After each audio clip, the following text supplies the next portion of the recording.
Good morning. Hello and welcome. Happy Australia Day, everybody. Yo, Dallas. Thank you for the resub. Thank you for 17 months in the frenzy, and thank you so much for the support. How are we doing today? I wonder what this button does. Makes my lights go different from what they are. But happy Australia Day, everybody.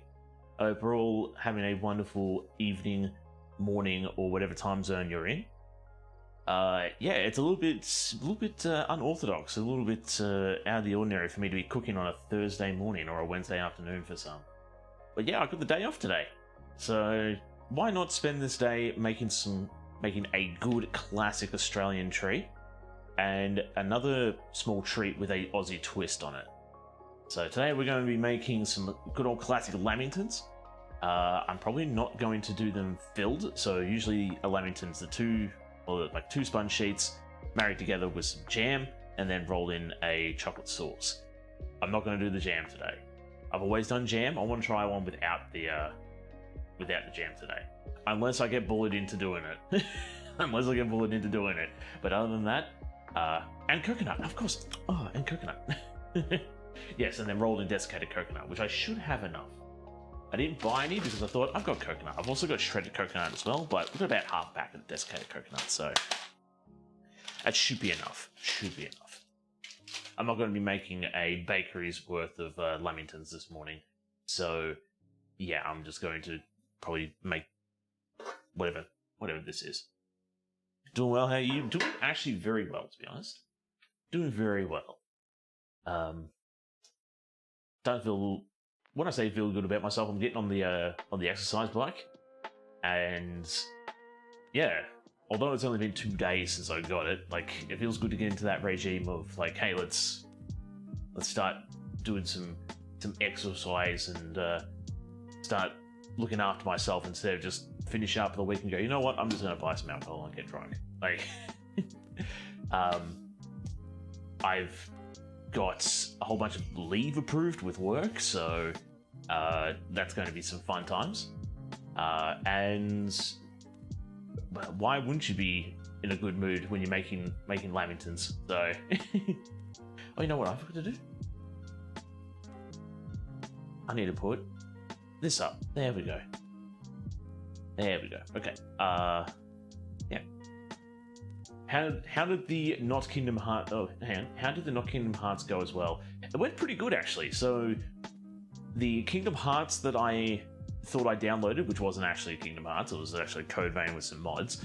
We actually beat a boss. So we got through a full section and beat a boss. So I was very happy about that.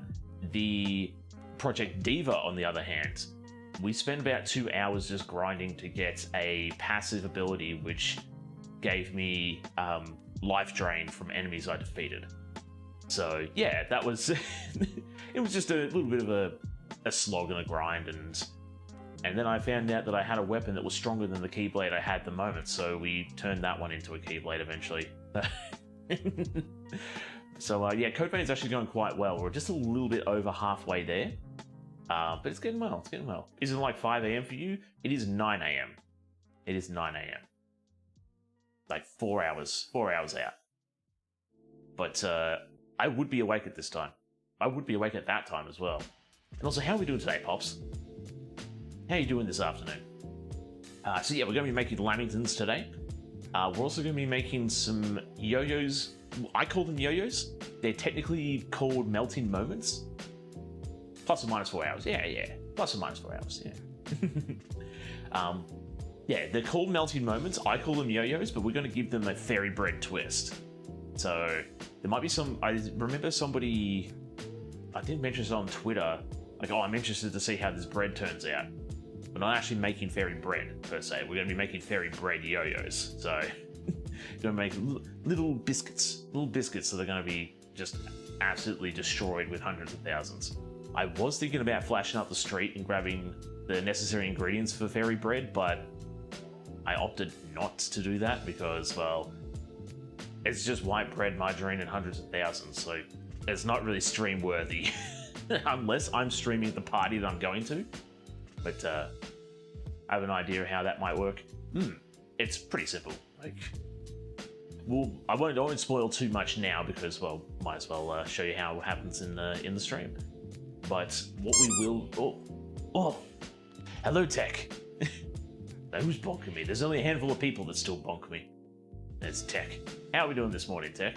Or this afternoon? Or this time zone? So the idea is I'm going to start with the lamingtons because I want that sponge sheet to cool down so I can handle it. I do want to say for possible spoilers, I would say cooking is not really something that people should be worried about spoilers.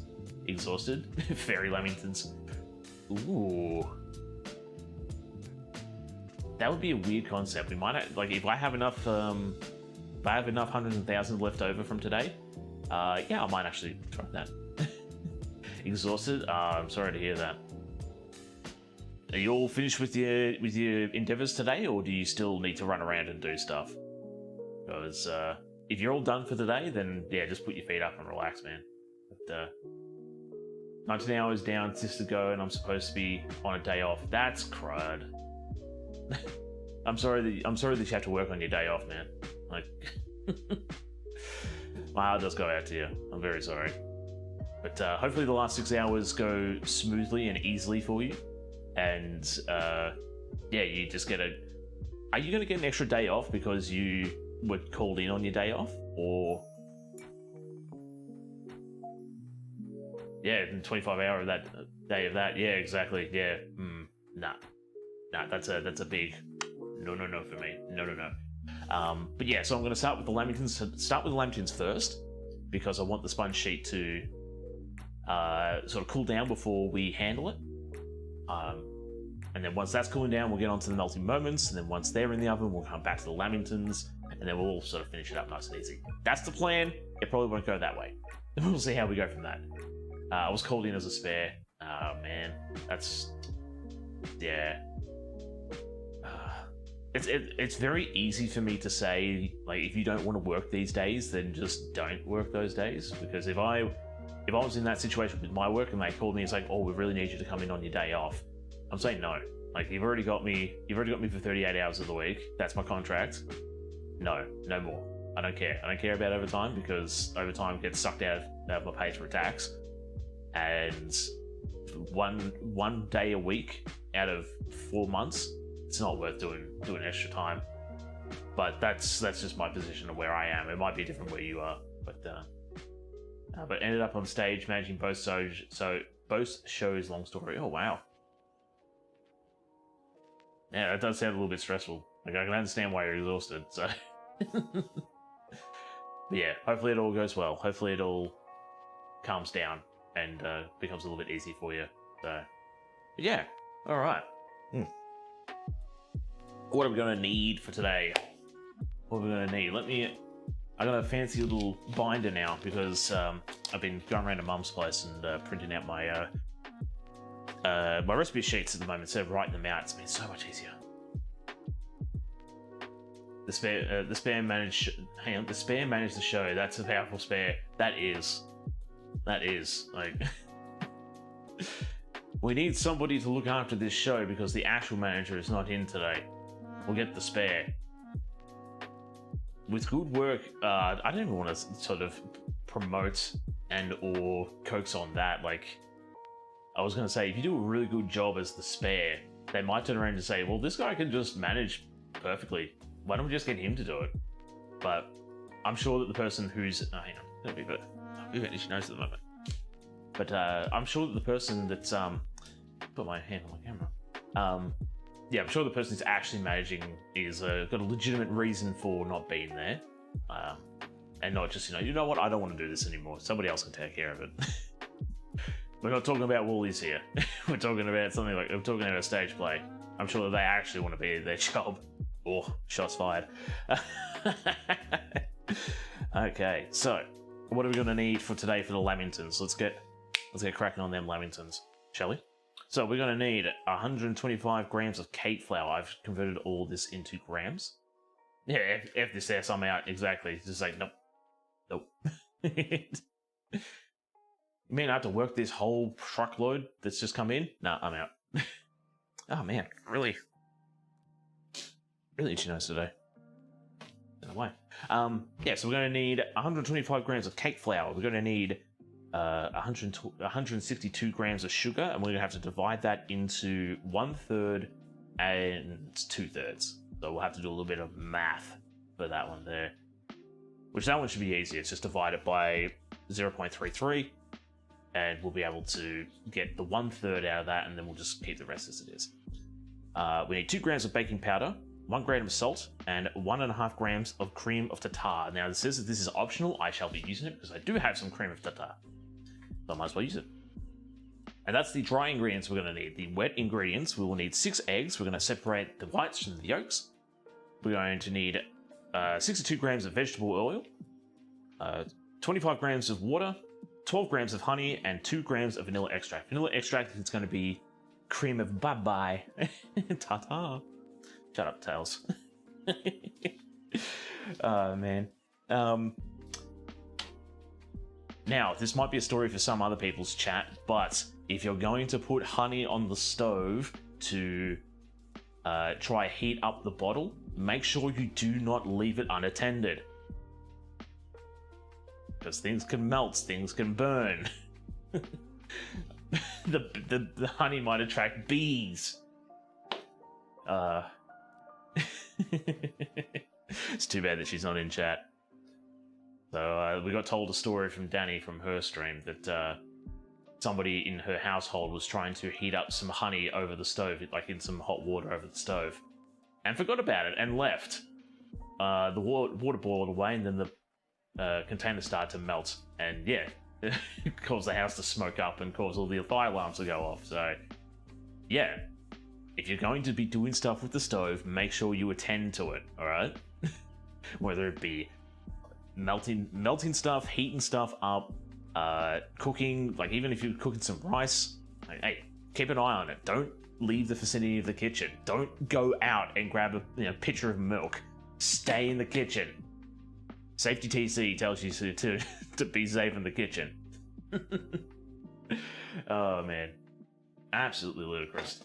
But still, it happens. It happens to people. So, what we are going to do, first off, is we're going to preheat our oven to 180 degrees Celsius or 350 degrees Fahrenheit.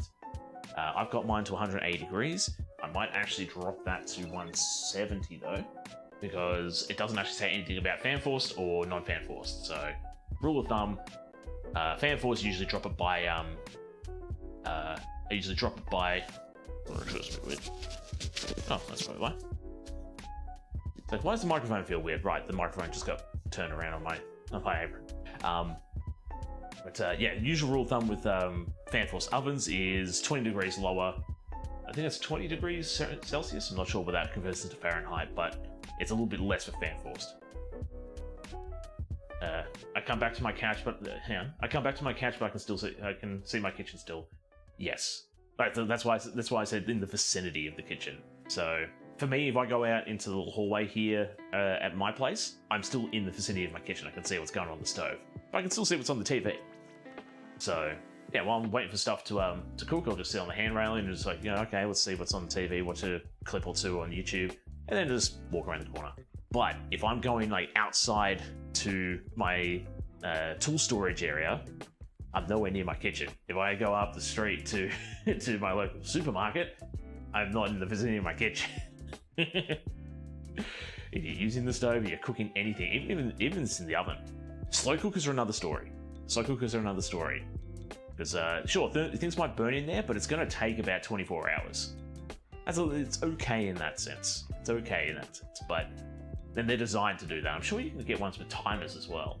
So yeah, just be mindful of what you got on the stove. Be mindful of the kitchen in general. You don't want to burn your house down. Yes, so, and now what we're going to do is using a stand mixer or a hand mixer, we're going to beat the egg whites and cream of tartar on high until it becomes foamy. So initially we're going to make a semi-meringue here. So we're going to make a semi-meringue, and then we're going to sort of fold that into the batter. So why don't we grab our eggs? I'm going to grab all my eggs. How many do I need out of this? I need 2 more. 2 more. Just plop them over here. Yep, done. Alright, let's get to separating. But how's everybody's day going today? For all of my Australian friends out there, what have we got planned for Aussie Day today? We're gonna have a barbie. We're gonna go to the beach. We're gonna cruise around our thongs and our boardies. What's the plan, Jan? I don't really have stuff planned for myself. That's why I'm doing. I don't want to say that's why I'm doing this, but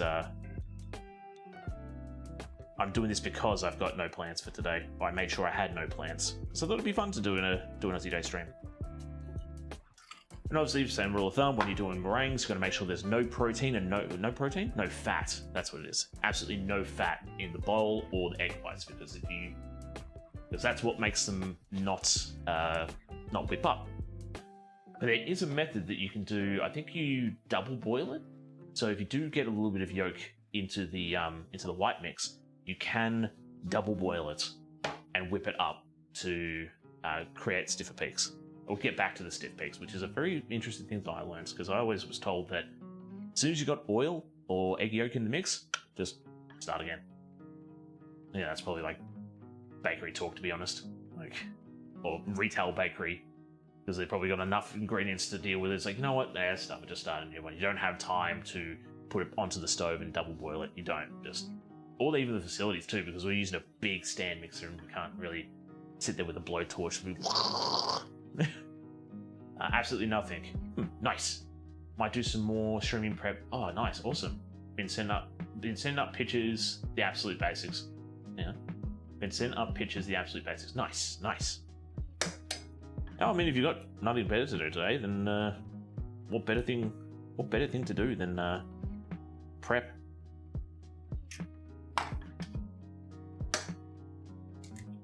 I think the thing I like about this recipe too, I actually found this recipe online last night. The thing I like about this recipe is it uses the yolks and the egg. Oh, sorry, the egg whites and the egg yolks. So I don't feel too bad about using all 6 eggs. That was a terrible break, but everything was fine.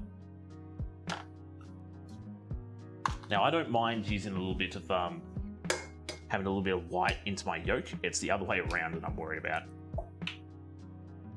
So you know what? I think the recipe will survive if I've got a little bit of white in my yolks.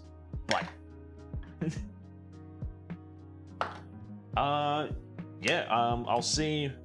Let us know later on, because I might actually have a few other things planned later this Arbo as well. Like, I know I'm not doing anything at the moment. I was thinking about getting some yard work done today as well, because I have a slicker wall that needs to be fixed. But I mean, even later than that, like, yeah, I mean, by all means, hit us up, dap us up. I'm sure it'll be very easy for me to help you out, hopefully. Unless you're asking for something that I've never actually done before, then it's like, come on. But I'm sure it'll be fine. Sure, it'll be all deja vu. Let me grab all these shells out of the carton, and I'll put this in my pile of recyclables. So we'll no rush on it. Nice, nice. All right. Only doing simple stuff currently. Yeah, it's the best way to start. It's always the best way to start when streaming. Just start simple. Don't go too crazy. Because the last thing you want to do is to bust your butt trying to get this big grandiose plan going on, and then either stuff fails or you feel a bit disheartened because it's not getting to the audience that you've desired, if you will. Alright, so how much screaming tartar? It was 1.5 grams. Do I have something? Oh, I actually do. I was gonna say, do I have something small to weigh this up in? Or if failed, there's that too, yeah. Well, look, if everything works and you fail, I still see that as a win. Like, you've tried, and you came to this conclusion. I mean, look how many times I failed with Dark Souls and Code Vein, and even Zelda. Like, I like to think I'm an avid Zelda player. Well, that's a little bit too much. I like to think I'm somewhat of an avid Zelda player, but yeah, I still fail all the time with that, so definitely wouldn't feel disheartened about that. All right. And then we're gonna add. Yeah. So what we got? I'm gonna add that into there. Titch. Titch. Camera on. Activating binge camera. That go in there. That go in there. And all that crematar in there. Get all that good stuff. All that good stuff. Yeah, I gotta remember. I gotta turn the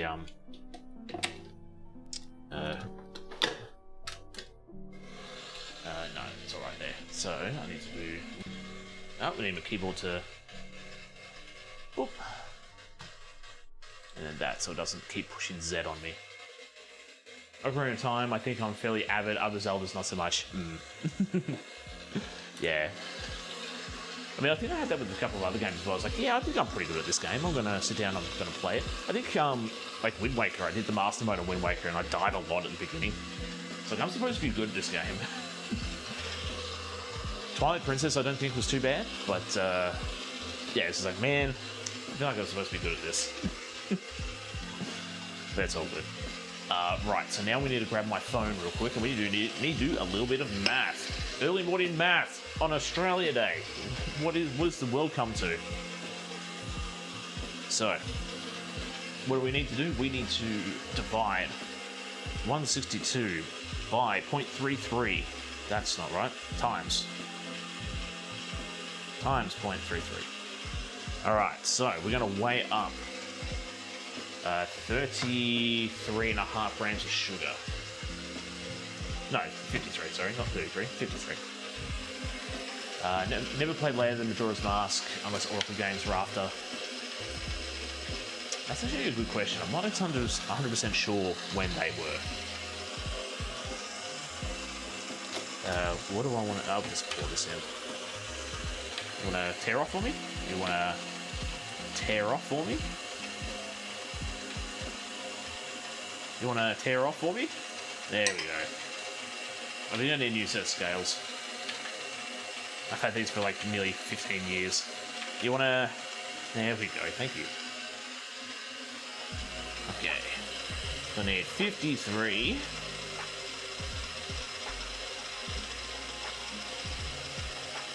Well, that's 59. Well, I know what we'll go 54. That'll be fine. That should be fine. And then what I should do... Wi-Fi scales. I want to find Wi-Fi scales. I want to find the ones that will pop up on stream somewhere, like down the bottom corner over here, and have that so everybody can see how much I'm weighing up. And the closest thing I could find was like a set of $400 industrial meat scales. They hook up to the computer, but not the way that I want. Just not the way I want. Right. So now. So we need 53. So 162 minus 53. So we need 109. It's the rainbow. Wait. What? What are you doing? Hi, Sarah. How we doing?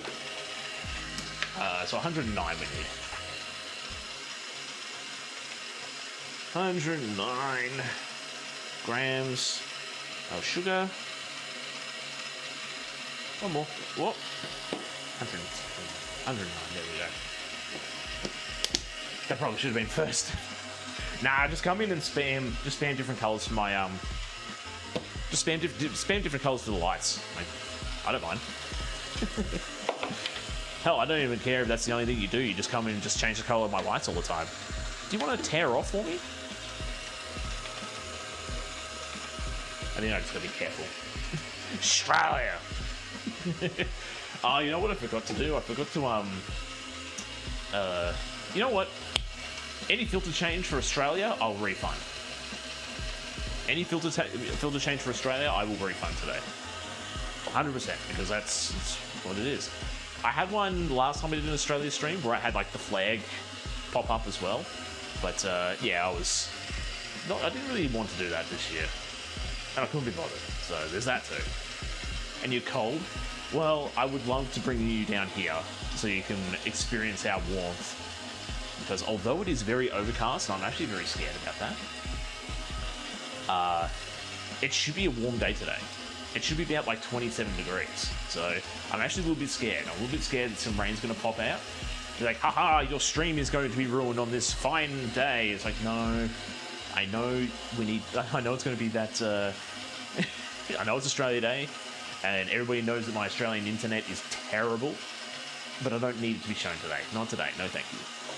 Alright, so this is the one we keep aside. So, sugar, stiff peaks, lifting the, the tip should slightly drip, set aside, yeah. Yeah, easy, easy. So this is the one we put into here. Yeah, so initially what we're doing here is we're getting soft peaks. Was it soft peaks or stiff peaks? That's actually a good question. Let me double check. Do you want to get back on level? Until it becomes foamy. Okay, okay. So about now is when we start adding the sugar. I'll shut that. But besides cold, Sarah, how have you been doing? How have you been? Hope you had a wonderful Tuesday. Yeah, because it's Thursday today. Yeah, I'm starting to do it now too. I mean, good if it's not cold, yeah, but you do live in a winter area, so.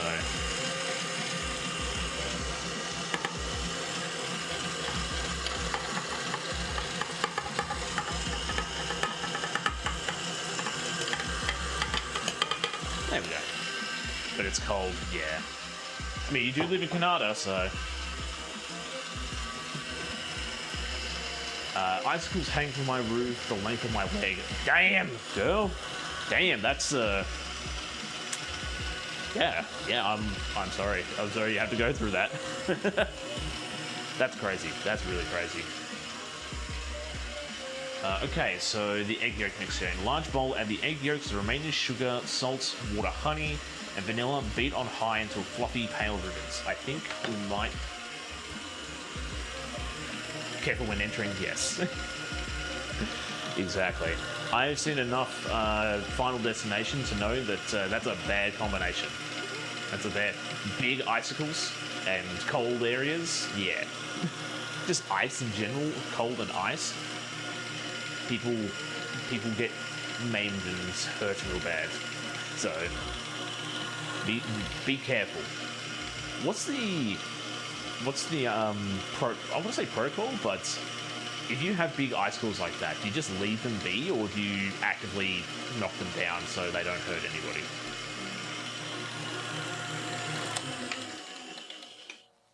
Okay, so we want. My father loves me. I'm gonna say that that's good. Some people do. I bet. My roof is too high. You don't have like a whacking stick? His manhood. You don't have a. You don't have a whacking stick that you got to sit there and just go. I'm going to sleep. You're just jealous, Lisa. You're just jealous, Lisa. Because I got better. What the hell is this playlist? I just looked up Cafe Lo-Fi. Because I was going to do the Australian Lo-Fi like last year, but I don't know. I didn't feel it. I didn't feel it. Like there was a little bit too much talking. It was just Melbourne. Like, I wouldn't want the whole of Australia to be involved. Hit them hard when enemies are walking beneath. Yeah, you need something that rattles the roof so they all fall. Or better yet, something that shakes the roof in a pattern so they fall from the edges. Something from a Mario game. I do not. No, I do not have a designated ice whacker. Well, it sounds like you need to invest in one. It sounds like you need to invest in one. Or even a slingshot. Brother says that they are anti-cavalry. Nice. Yep. It's your household's line of defense. It's like like ice cabin. Yeah. Exactly. It's just like the ice cabin. But yeah, your house has murder holes, just like the old castles in the medieval times. When the people come up and it's like, we're here from the Latter-day Saints. Do you want to hear the word of the Lord Jesus? You just bang on the wall and don't kill them. So they just fall like beside them to scare them. It's just like, yeah, Ice Demon. Alright, so what am I going to do here? So we've got that mixture done. I might actually transfer that to another bowl, because I want to use this bowl to do the egg mixture and all the other mixture as well. Sound like a plan? Sounds like a plan. I'm going to be folding this mixture into the rest of the mix too. Why do I keep doing that? I want to do that so I can still read. Let me grab my spatula. Ooh. So the reason why I'm using a I think that's pretty good anyway. Maybe? I'm using a lot of the So do I have to leave this in there for a bit longer?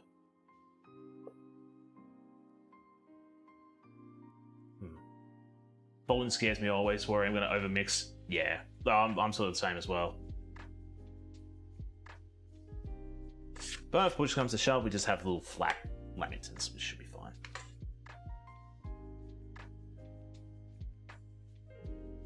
Yeah, it's perfect. Yeah, that's perfect. Yo, Lemon! Welcome in, Raiders! How are we doing today? Hope we're all doing well. The pip crew! The fridge raid? No, not you two. Not you two. But welcome in. How are we all doing, everybody? Happy Australia Day. I know it's probably very cold where you are at the moment. Wait a minute. Why isn't my things happening?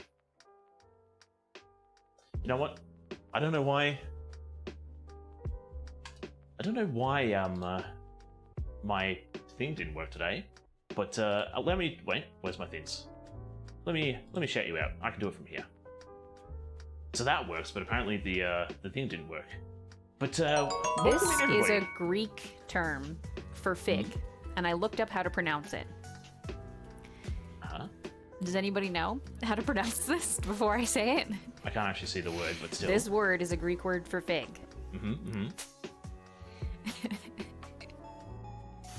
It's sukon. Ah, sukon. It's sukon. Did you get your chat with a sukon joke? With a D's joke? It's sukon. The composure. Sukon these nuts. There we go. I looked it up. Waiting. It's actually sukon. I was waiting for that. Oh, yep. So here we are. Thank you. Thank you, everybody. Oh, I love it. Stream's over. Just like put the end streams. End stream. See you next time. Bye. Got him. Perfect. Absolutely perfect. Jeff, why? Get out of here, Norton's. Norton's was covering up chat, but Jeff Brotlag, welcome to the Shark Tank. I hope you enjoy your stay here. Let me also say hi to everybody else. So, Miss Elizabeth Bennett, welcome in. It's hang on, Renegardel, welcome in. Fireflower, Cosmic Lich, Bluehead Enby, welcome in. Bellissima, welcome in. Leah Uchi, welcome in. Hi, how are we doing? Yuzu and Fox, welcome in. And Jadronat, welcome in. Also Cosmic Lich and Fiaz Danya and Miss Elizabeth Bennett, welcome to the Shark Tank. Bluehead NB, welcome to the Shark Tank. I hope you enjoy your stay here. Oh, hang on. There's a number in this one. That's app. Pantomime. I see the out of that as pantomime. I'm terribly sorry. My lizard brain can't read the first part, but welcome to the Shark Tank. You love my apron? Thank you! Mama TC made this for me, and this is the closest green and gold apron I could find for today.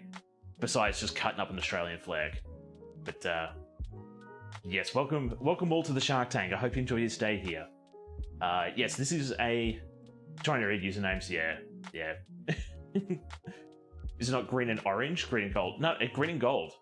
Green and gold. It's always green and gold. You might say it's canary yellow, but no, it's green and gold. The stream of Kryptonite, yes, reading names. But yes, thank you. Happy Australia Day to everybody.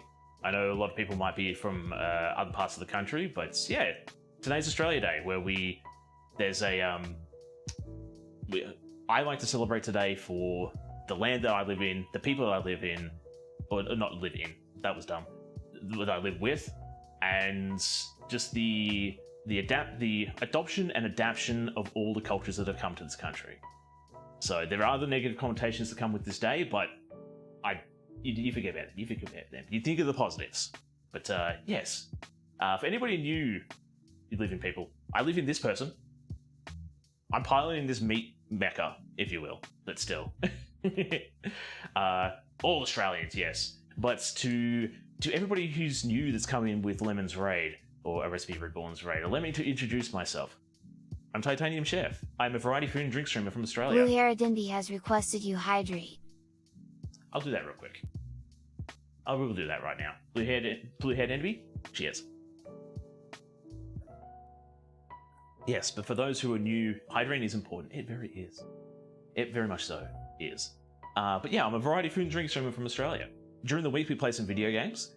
At the moment, we're playing games such as Legend of Zelda: Oracle of Seasons, Code Vein, and after we finish those, we'll probably be playing some other Zelda games or some Mario games or something like that. But on Fridays, Australian Eastern Standard Time, tomorrow not being an exception, sorry, not being out the way, but tomorrow is definitely one of those things too.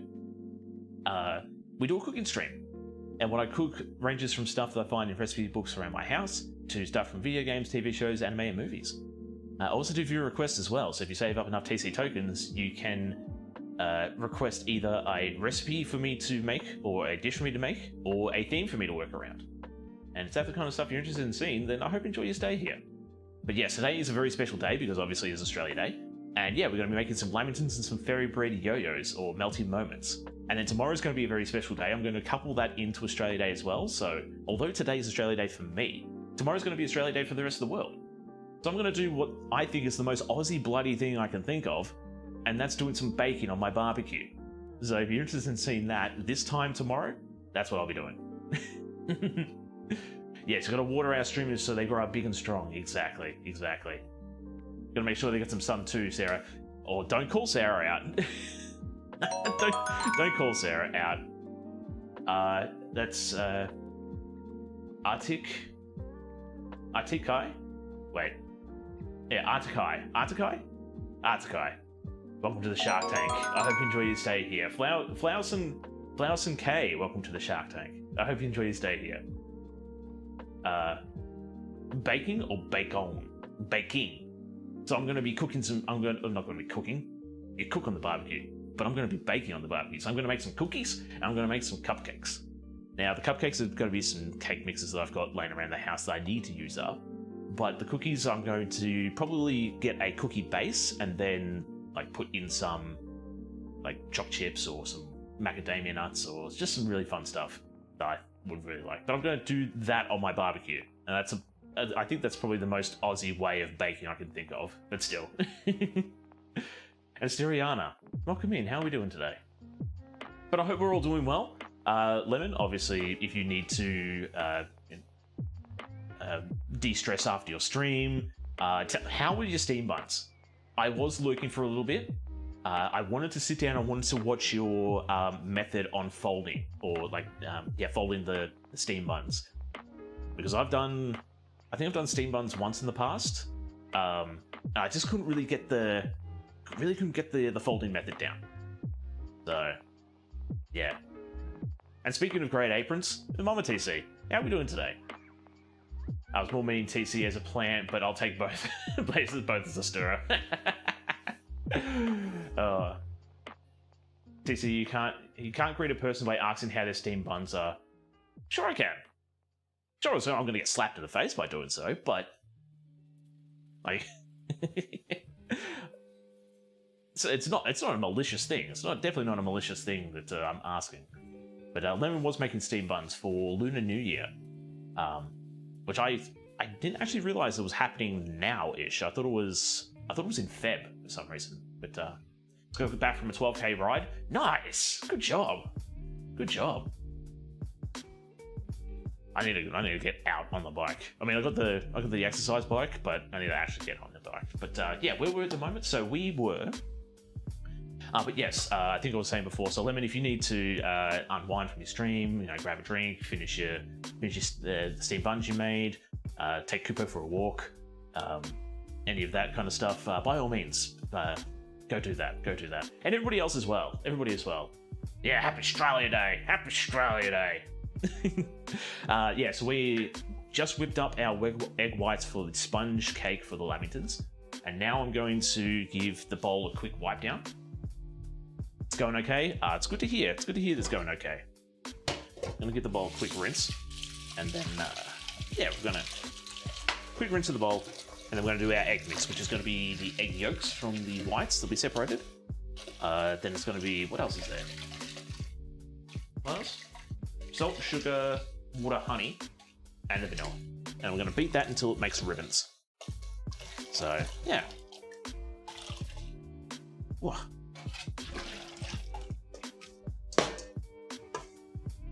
Yeah, hope everybody's doing well. Whoa.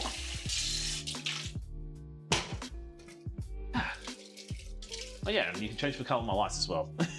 Thanks, Tej. Yeah. I'm just trying to think. Like, there's no real... Besides going to your mate's place and having a barbecue, what is Australia Day? I've heard it... hang on. I've never heard it in Australia. So, Australia Day in itself... I was actually going to talk about the somewhat customs of Australia. Or Australia Day, like what you actually do on Australia Day. But Australia Day itself is technically the day when Captain Cook landed in Botany Bay. And... I don't want to say discovered, but like started Australia, if you will. Obviously, the negative connotations come with that of, that's when everything bad happens, the oppression of the natives, and am I things up here? Yes, I want the beta, and all that kind of stuff. But over the years, and for the longest time that I have been celebrating Australia Day, it's never been about him landing in Australia. It's never been about all the bad stuff he's done. It's about the country that I live in. It's about the people that live here. It's about the adaptation. The acceptance, the adoption, and the adaptation of other cultures into our society, into Australia as a whole. Pretty much what we do on these days is we go around to a mate's place, have a barbecue, put on a spread of food, maybe play some backyard cricket, chase the kids around the backyard, have a bit to drink as well sometimes, and just have a good old time and listen to Triple J's Top 100. So the top 100 songs of the last year. Sometimes maybe put a bet on there, like how much, like what song's going to be number one and all that kind of stuff. Eat, drink, and watch the cricket. Yes, or play the cricket, or play some kick-to-kick footy. But yeah, over the years it's sort of become a little bit like people have seen it in a negative light, and it makes me sad. It makes me sad when they see it in that light. Like, yes, I understand that stuff happened, but yeah. In America, we have Columbus Day, which might or might not be worse, but we've been slowly pushing back with calling it Indigenous People Day. So it's cool. It's cool that other places talk about it these days. Hang on, these days back. We're taking these days back, yes. Yeah, so I think people have tried to call it Invasion Day. I don't know if that was somewhat of a meme. I think somebody tried to make it Citizens Day as well. But I would say, like, Australia... You could turn it to Australian Day. But my thought process on all this... Sorry, I've got a bit of an itchy nose. My thought process on all of this is, instead of having it on one day, so the 26th of January, instead of having it that day, have it a rolling day. So have it a Friday, like the second Friday of January. Second Friday of January is Australia Day, much like Easter or Melbourne Cup or just stuff like that. So there's no real fixed date for this public holiday. And then that day you can use to have a long weekend. I would say do it on a Saturday, but some people work on Saturdays. So if you have it on a Friday, then Friday can roll into Saturday, then you've got Sunday. So you've got this nice big long weekend that you can get away with friends and family and do that kind of stuff. But I would say Columbus Day is probably very close to what Australia Day is supposed to be.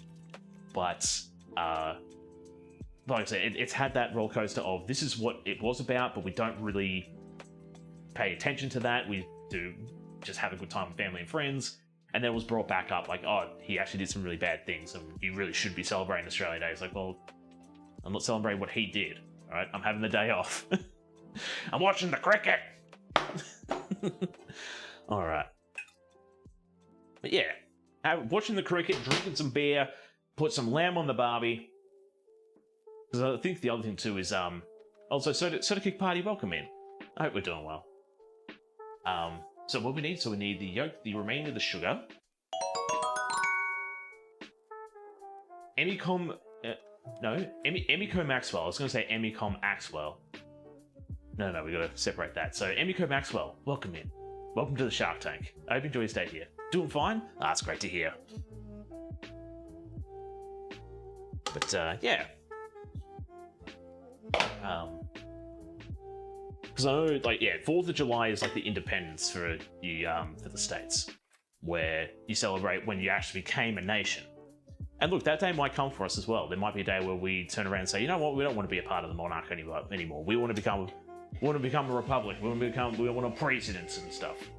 We need some salt too. It was 1 gram of salt, so yeah, I know you do have a long weekend. I have a long weekend too. That's why I'm cooking today. You just don't cook on a Thursday because I'll be working today. I would actually be coming home about now. Funny enough. So sugar, we need the water as well. How much water was it? 25 grams, which should be 25 mil. Yeah, just leave a little bit in there. Is that a Pokeball salt shaker? It is. Let me showcase it. I actually was worried because I thought I would have to use my grinder to get the salt. But it turns out I have some salt in my salt shaker. So I've got... Oh. Now I gotta step back for a second. Titch? Zoom in. Zooming in. Yeah. The Pokeball salt shakers. Yeah. Titch? Zoom out. Zooming out. They are very, very cute. I love them so much. Not as much as my serving bowl. I got my serving bowls. Way in the corner, I got my big old serving bowl. Taffy! Hello! Happy Australia Day, TCP hugs. I got my apron and raved about it on my Discord. Nice! Awesome. I'm glad it got to you alright. We had a giveaway over the New Year's for apron giveaways, and Taffy was a very lucky recipient for the apron. Astafe, welcome to the Shark Tank. I hope you enjoy your stay here. But yeah, good mulling on Discord. I have to check it out, actually. Elsma, hello. I was somehow able to source Tim Tams stateside, and that feels appropriate to try it for the first time today. You need to do a Tim Tam slam, my friend. You need to do a Tim Tam slam. So you got to get yourself a cup of coffee or a cup of tea. You need to bite one. Why didn't I get Tim Tams for today? Oh man, I'm horrible. I'm horrible today. So I'm gonna turn that off for the moment. I love that my card said big hugs or hugs. So Mama TC made all the cards that went out to everybody. So not only is she an amazing seamstress when it comes to aprons, she's also a very handy craftswoman. So she actually made that card, and I saw that one there and so on. Yeah, I gotta give that one to Taffy. I'm a better Australian than you, I guess. I'm making lamingtons, alright? Nish. Thank you for making me... Oh, okay. Apparently, Titch likes you as well. But Nish, thanks for making me one and only for the month. It's very much appreciated. It is Australia Day. How's it going? It's going really well. I'm just showcasing my serving ball Pokeball. because I got this given to a friend of mine for Christmas. But the cool thing about this Pokeball is it comes with a little surprise inside. It comes with Charizard. I have Charizard sitting in there.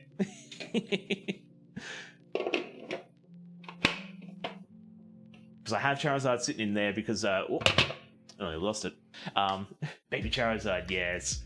I have Charizard sitting in there because sometimes people go, wait a minute, is that a Pokeball in your corner? And then I pull it out and tell the story about how I got one for my brother, and then I wanted one, then my friend came around and gave me one for Christmas, and it was Goff Smash that we had on New Year's. So the big boy that was cutting out of the camera.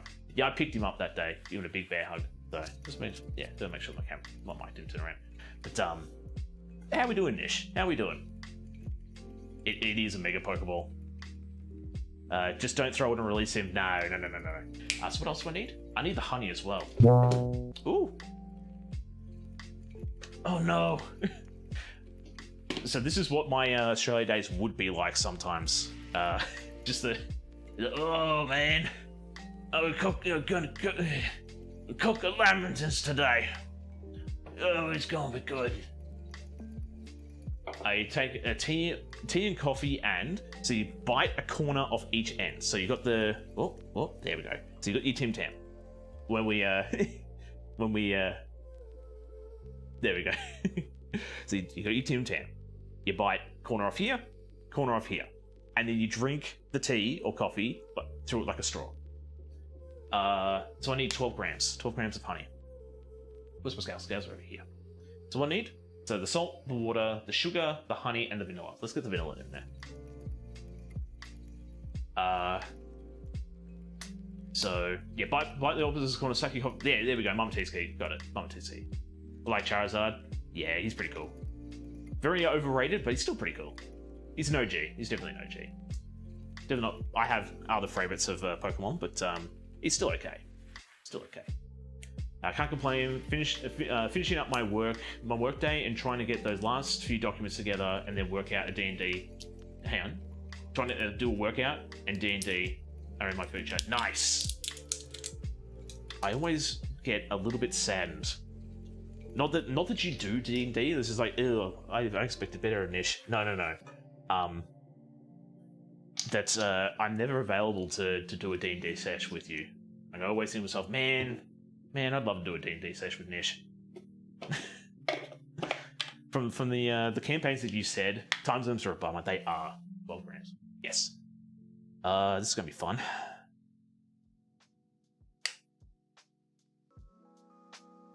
Do I just want to guess it? No, we'll do a. You know what? They'll probably be like a teaspoon. That's annoying. It's like, man, I'd love to do. Like, I've heard of some of the campaigns you've done, and it's like, man, that actually sounds really fun. I'd love to do it. I think we tried to do one together, but I got up a day early. It's like, crud. This is a very unorthodox way of doing this, but hey, I think it worked. Okay, so now we're going to whip this up. Whip that up until pale ribbons. Yes. It was beet. Yes, beet. Yes, we're going to get that. Yes, one of the best ones, yeah. I'm actually going to try that now. Yes, you got to try it. It's definitely an Australian thing. It's definitely an Australian thing. Like, a lot of the stuff we say to do. So yeah, a lot of people say, what are you talking about? That doesn't sound right. No, seriously. Seriously, put the egg on the pizza. Like, crack the egg over the pizza. It's going to taste delicious, all right? Oh, man. I got the original flavor, and I don't know if that's good. That's perfect. That's perfect. The other ones are bougie. So the white chocolate, that's bougie. Murray River salted caramel, that's bougie. Classic chocolate, yeah, perfect. Absolutely fine. I got a cook news for the kiddo. Loves and hugs. Have a great stream. Well, thank you, Taffy, for popping by. I hope the noodles go well for your kids. And yeah, I hope you have a good rest of your day. Yeah, an Aussie pizza, exactly, yeah. I like getting weird with my campaigns and one-shots, yes. Yeah. And again, I'm just a little jealous. It's like, man, I would have loved to have done that. Because, yeah, I think I was going to try and do a campaign with you. I got my days mixed up, and I got up a day early, and it was like, oh, crap. For me, it's tomorrow, isn't it? So I had a character sort of ready to go. And then it's like, man, I'm going to be at work when this happens. But it is what it is. Maybe one day the stars will align and I'll be able to pop by for one of your campaigns. Maybe, hopefully. Here's to wishing. Egg on pizza is great. It is, yeah. And time to mess up sleep schedules for D&D. Yeah, exactly. I can take time off work. Reason for leave. D&D. Oh man. But yeah. Got past the first test, Luis. Yeah, it's tricky when you're on the extreme. Yeah, exactly. Yeah, because you're on the west coast of America. I'm on the east coast of Australia. Like, there is a literal day between us. There's nearly 24 hours between us. It is crazy. Boss, I need to kill a dragon. Sorry, it's too important. Exactly. TC, why did you come into work today? I had to slay the dragon. This dragon was terrorizing the kingdom of Delkazir. And I took my mighty broadsword and I plunged it into its throat. And the barbarian died. We mourned his death. I need an extra day off for the morning.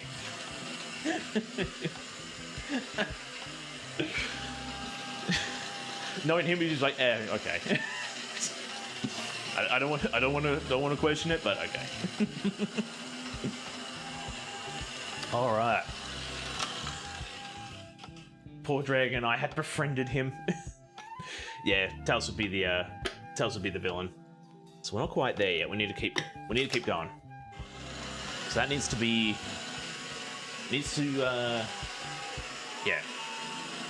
Ah, from the whisk. Okay. It says beat, but then it says whisk. Okay, we need to switch this out. Weird. All right, that's okay. Start with the beat, finish with the whisk. It's all good. It's all good. I mean, it should be fine with the egg white around, should be, but so what was one of the things I was talking about?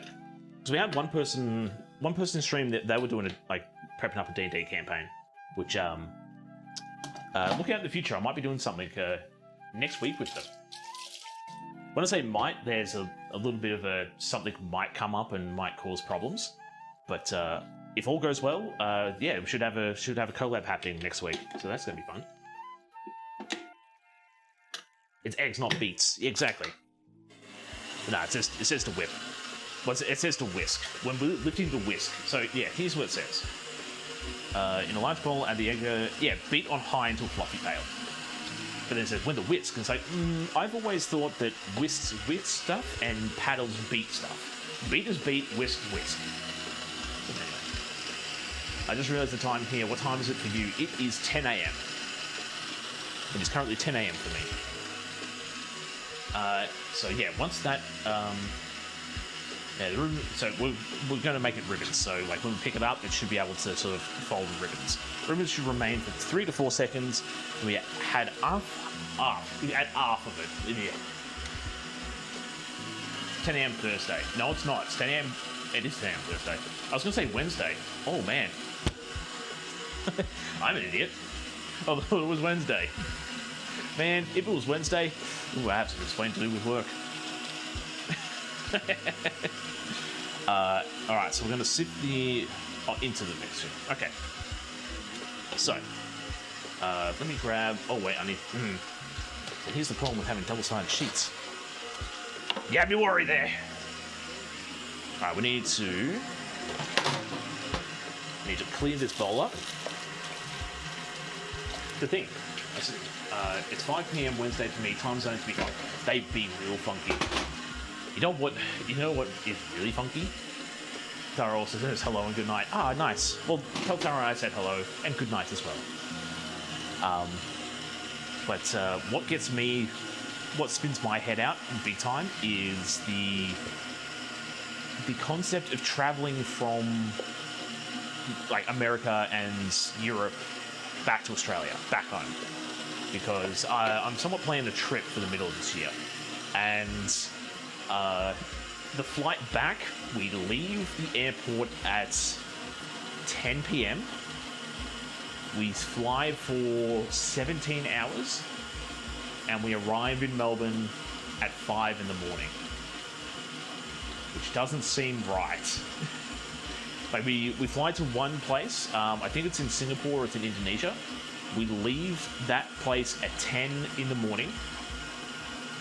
Yeah, so we leave that place at 10 in the morning, and we land in Melbourne at 5 in the morning.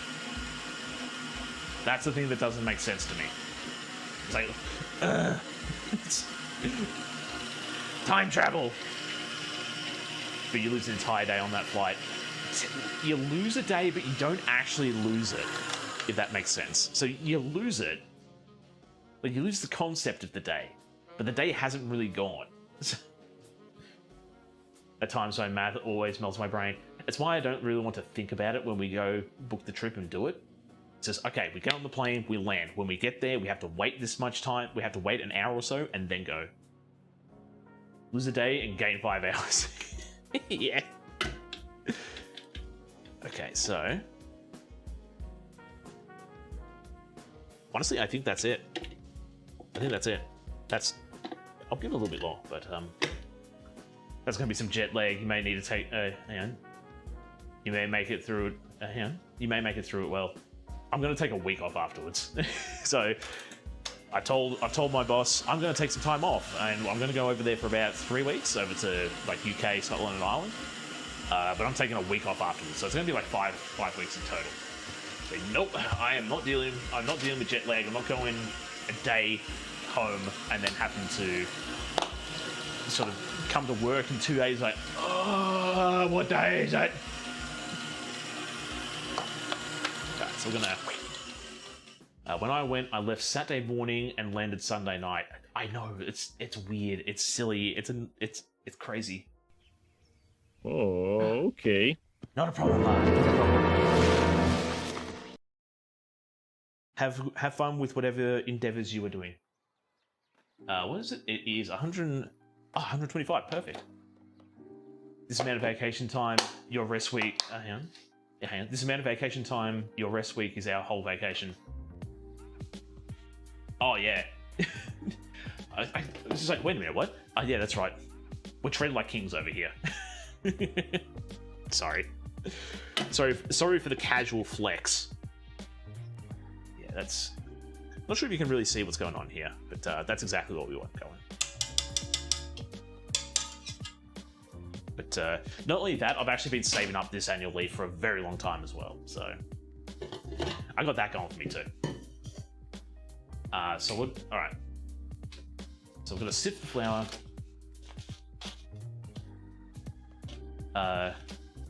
It's good and right. Glad you treat you well. Yes, I'm glad they do too. Like the tip, not only the tip culture in America, but it's just all of the work ethics in America. I want to say Japan as well. Like Japan has it pretty rough with their work ethics, but America's got it pretty rough too. Like I feel bad for you guys. You guys are working yourselves to the bone and getting very little return. Whereas over here, I want to say most of us are working ourselves to the bone, but we get heaps. We get heaps given back to us. Like, all right, so we'll do flour, baking powder into the yolk mixture in 3 parts. Okay, so we need the baking powder. The baking powder is 2 grams. So we'll just pump the baking powder.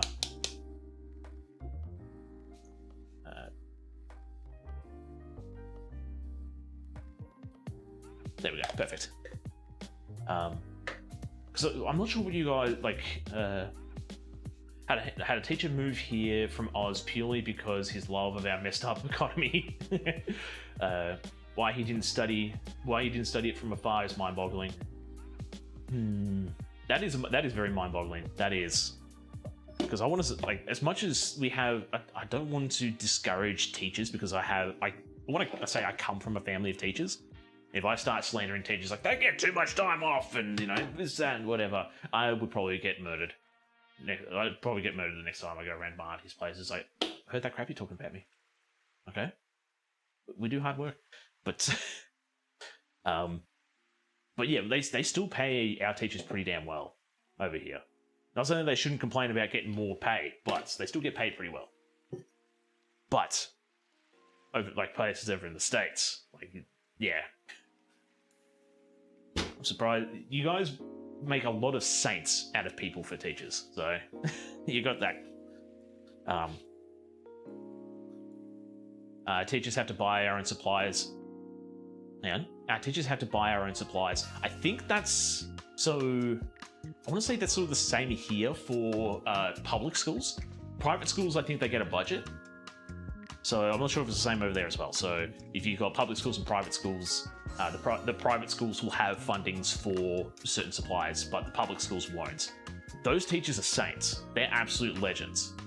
Like the ones that do like the pizza parties and having like the themed weeks for learning. So if you're doing, so what do we have when I was in primary school? We had a week of learn about the gold rush and you know, the miners coming down to Ballarat and mining up all the gold. And we had like a week exhibition thing. So there was like a little plot of sand that was in a bucket in the classroom, and we could excavate, you know, a certain block of land if we did well in class. Yeah, stuff like that. Like, you're an absolute saint for setting that stuff up. Public and private teachers rule, or public teachers rule. They do. Average pay for a teacher is around 50k yearly, and that's if you've been doing, it a while. See, now that's where it gets bonkers for us. So what I'm going to do is we're going to fold. Sand excavation sounds awesome. It was very awesome. It was very awesome for my little 12-year-old mind. It was great. I loved it so much. She was a great teacher. So we're going to fold half of this egg white mixture into the egg yolk mixture, and then after that we're going to sieve the flour and the baking powder into here as well. I'm going to say that's about half. That's about half. Oh, hello there. Let me read your Master Tajil. Allow me to read your message out to everybody, just to see how much of a fool you are. Hi, I want to promote. I want to offer promotion of your channel. Viewers, followers, views, chatbots. The price is lower than any competitor. The quality is guaranteed to be the best. Auto on. Incredibly flexible and convenient order management panel. Everything is in your hands. Turn it on, off, customize. Go to dogehype.com. Oh, I nearly pushed the wrong button there. Oh. I actually nearly pushed the wrong button there. I almost banned Elsma. I was ready to throw the band hammer down. I was getting a little bit too willy-nilly. Where's my hammer? I need my... I'm not going to belt my table for this. .com, exactly. .com. So, yeah. It was pretty much just like, oh, a bot! I just grabbed it. It's like, ah! Oh, whoops. Elsma. Sorry. Oh, man. Invest in crypto memory holder. Yeah. Have you heard of Dogecoin? Well, that's bullcrap. Because now I've got this other coin. I've got this new coin that is definitely not a scam. Oh, get out of here, please. Please and thanks. It's the first bot I've had in a while. I will never.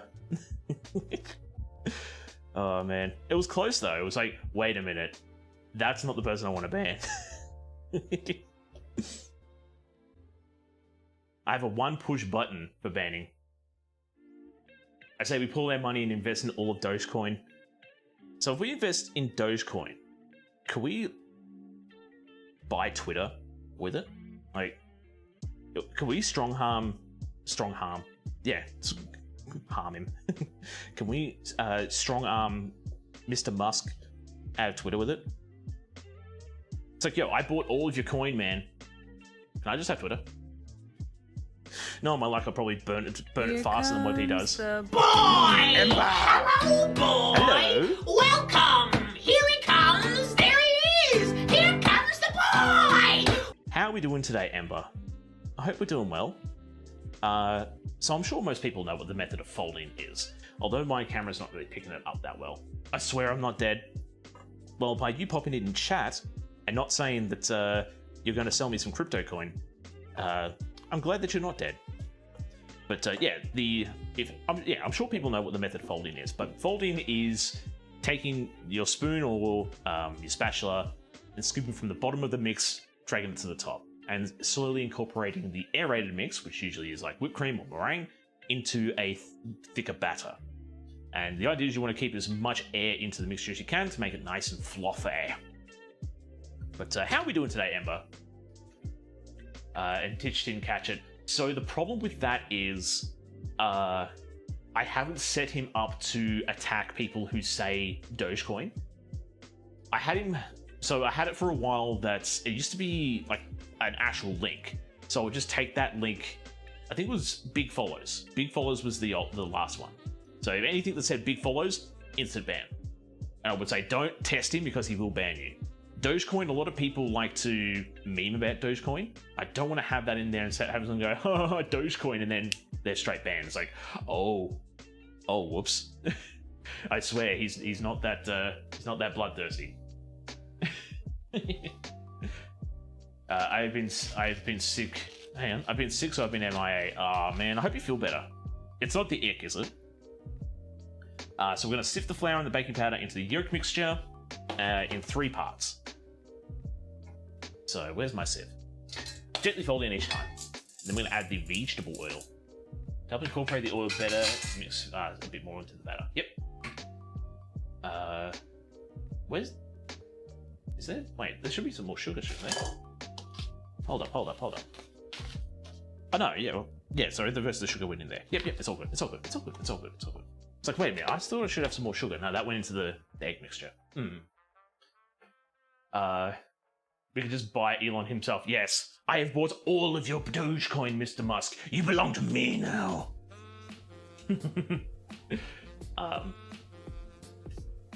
But yeah, pulling all of our money to buy Dogecoin, how much we would need? $200? How much does Dogecoin go for these days? And how does crypto work? Like, is there just an infinite amount of cryptocurrency, or is there like a set amount? I have no idea. I don't want to really go that far. I have $2. Oh, yes! We are 0.2% of the way there. I'm sure it's like $100. I bet 9 cents American. Ooh, Dogecoin is 12 cents USD. Ooh, back from shoveling a walking Kupo. Nice. Did Kupo do the old valley slide in the snow? I was there for that. I was also there for your feet talk as well. I'm everywhere. I've got 78 cents. Take it or leave it. Is that for all? Is that for all of Dogecoin though? Like, oh. Purple. Yes, we've got a purple kitchen now. Ember says, stuff your Australia Day. It's time for purple. Crypto is basically a Ponzi scheme disguised as a very good idea. I've heard of Ponzi scheme before. I definitely have heard of Ponzi scheme, but yeah, it's just a little bit of a like. Is there a finite amount of crypto in any given space, or is it just something that can continuously generate, or like, I don't know. It's just a little weird.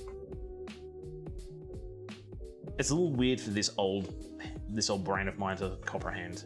So I don't like it. Just give me shiny rocks. Cursed foot chats, yes, the cursed foot chats. But if you get some good advice out of those cursed foot chats, then were they really that bad?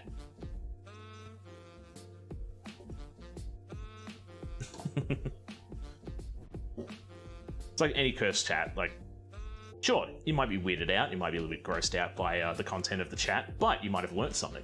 Like maybe some sites to stay away from, or some techniques to bay certain elements. So I hate this conversation. but I learned something.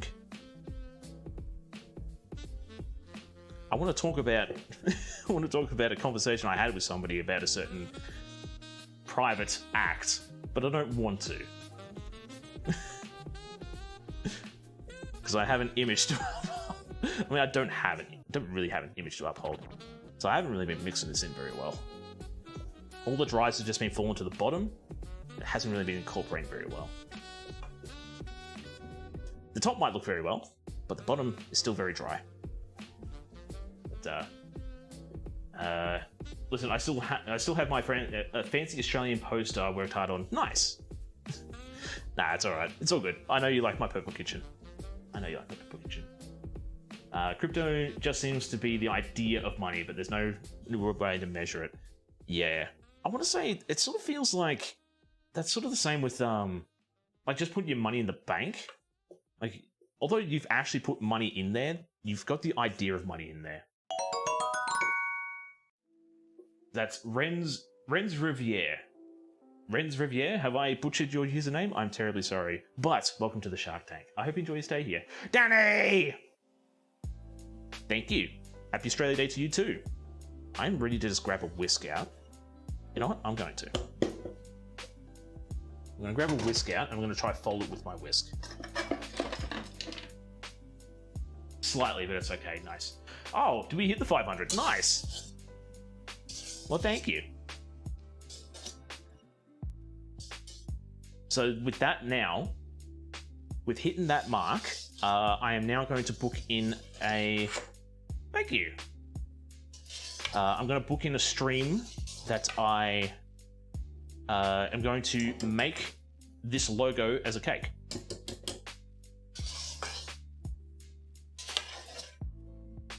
Alright, so let's sieve in the last lot of flour. It's all good if we lose a bit of aeration out of this, because we still have the other half of the egg whites to fold into. Dan Olsen, Folding Ideas, did a several hour long deconstruct. But the TLDR is real government money is boring and safe, and crypto wants to be exciting, but it's rifle scams and instability. Yes. Okay. Well, that's a dumb. I think that's a dumb way of looking at it. Like, oh, government. Oh, wow.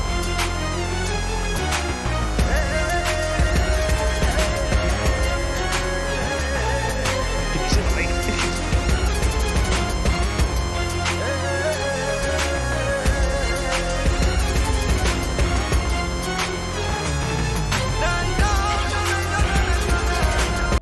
Not sure you can see my leg twitching like an absolute madman. Wow. Oh, man. Thank you. Thank you. Oh, man. Bro's got me out. Oh, man. But, cake is better than crypto. That is true. Cake is better than crypto. But yeah, I don't understand, like, you know, oh, government money is boring. Invest in this coin that's sure to fail. What's fun about losing your life savings? Cake better than all, yes. Cake better all, yes. All right, so then we've got a good mix on here. And we're going to add the oil into this. So what we're going to do to mix it in a bit better, I'm going to put the oil into here. Cake coin, yes. You've heard of Dogecoin, but can I interest you in cake coin? Oh God, I'm knocking things over. Yes, we're making lamingtons and fairy bread yo-yos. I found out I can't send alcohol to overseas to my friends. Good, thank you, because I was thinking about trying to send some alcohol to some people overseas as well. I don't want to get destroyed by customs, so. All right, so we need 62. Probably not the best way of doing this, but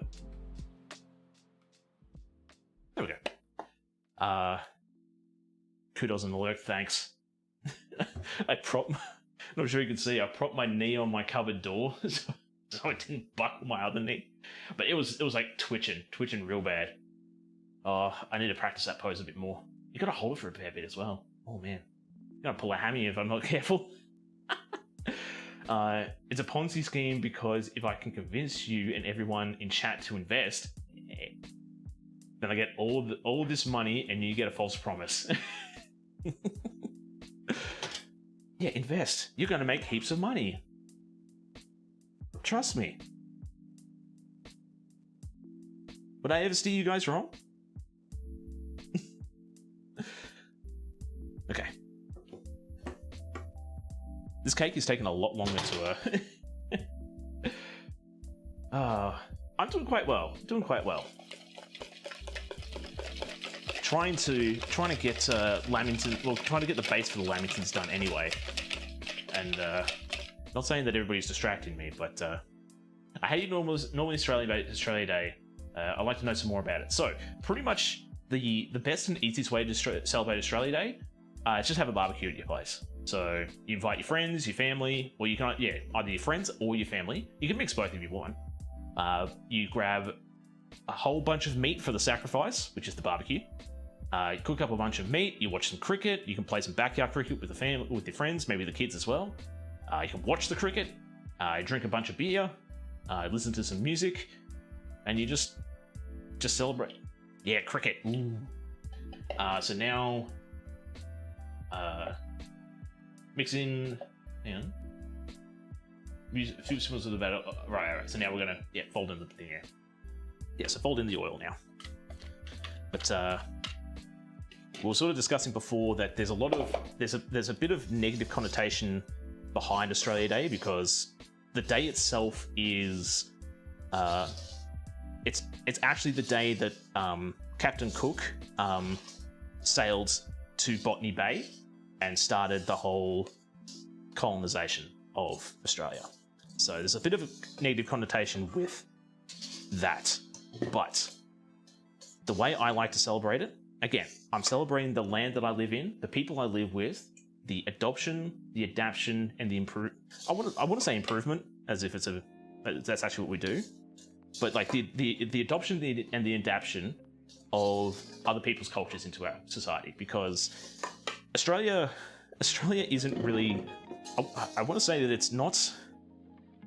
it doesn't really have its own culture.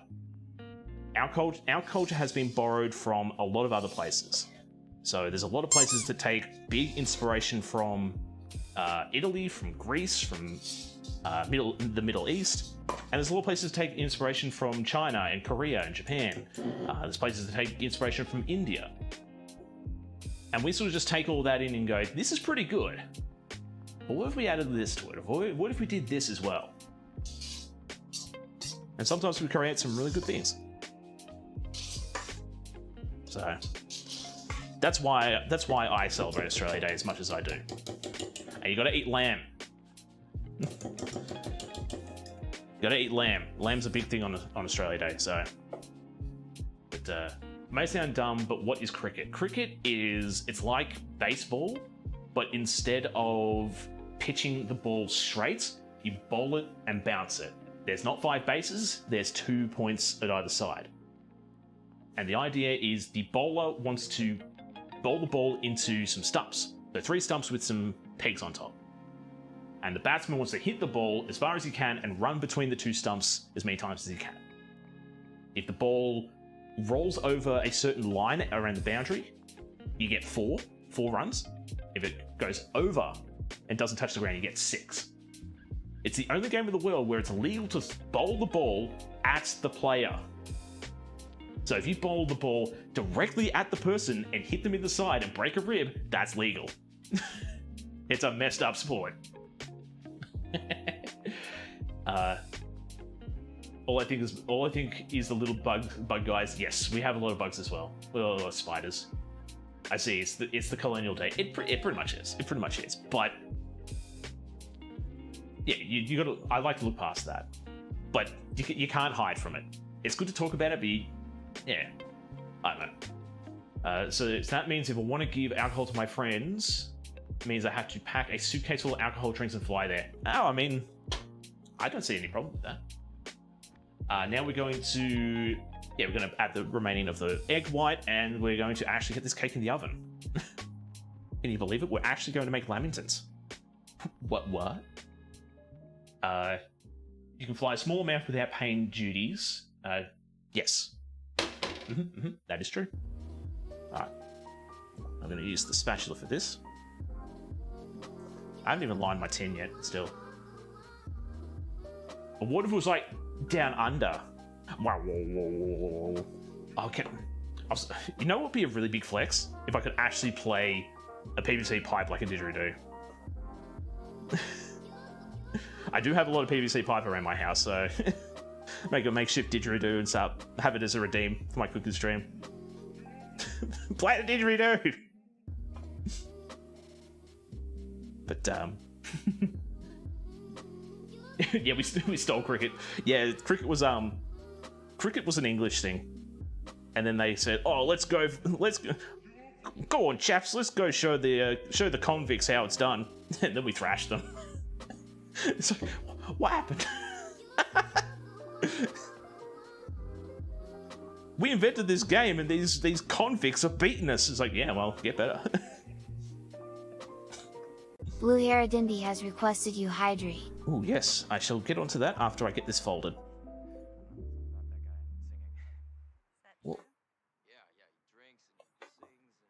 Ugh. Yeah, I want to get this done and in the oven very soon. And you know what? I probably could use it bigger. Can you see what's going on in my sort of like, no! Go on, chaps. Yeah. We're going to show you this fine little game, say. It's called cricket. We also won a game against New Zealand with some very underhanded tactics, with the words of very underhanded. So, you'll quickly learn that I'm ruthless with hydrates. Very important thing. I think you and Sarah will get along very, very well then. You'll get along like a house on fire. But cheers.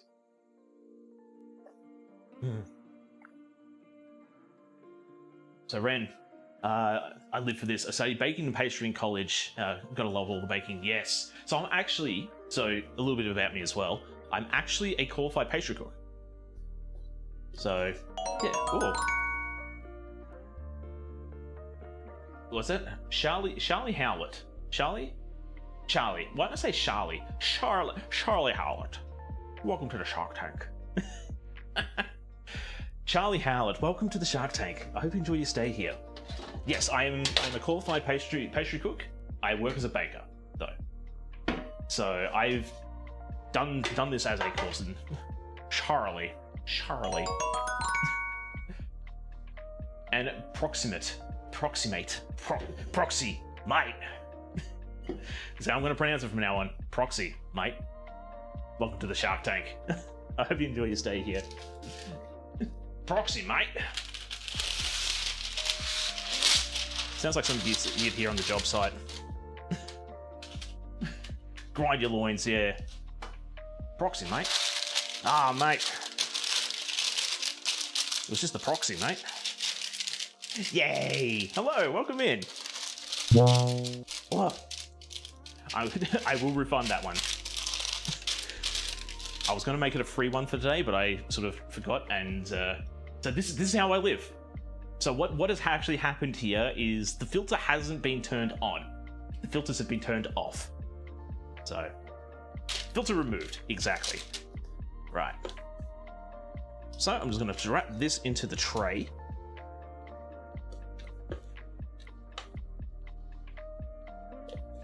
Just like so.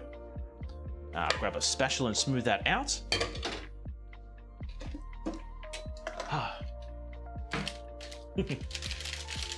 Yeah, every word in Oz now, exactly every word in Oz. Yep. Grind your loins, mate. True Blue. Hey, True Blue. I hear that song at work and I giggle every time because some of the words, is it a cockatoo? Hey, True Blue. I'd find it, but I don't want to get the MZ.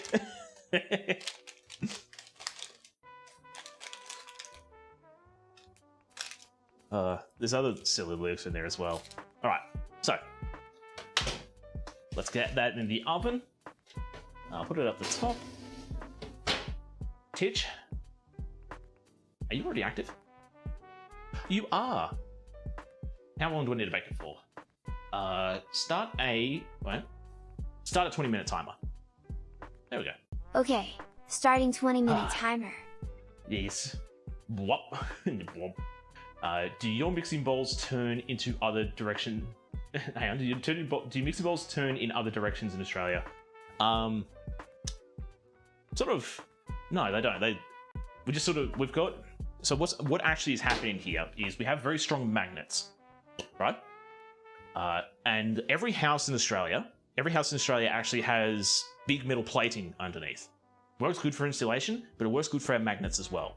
Keeps them in place. So if I sit that there, it doesn't fall into the ceiling.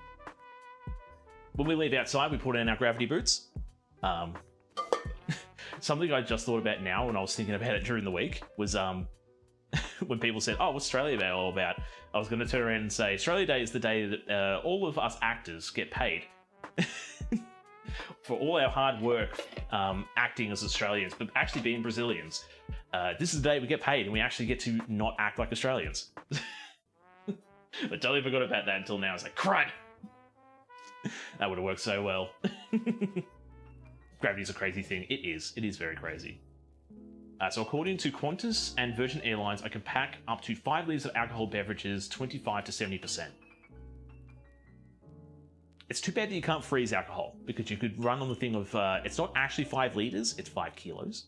And I have a 25 kilo limit.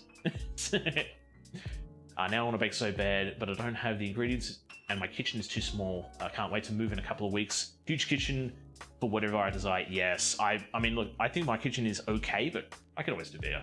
I can always get a bigger kitchen.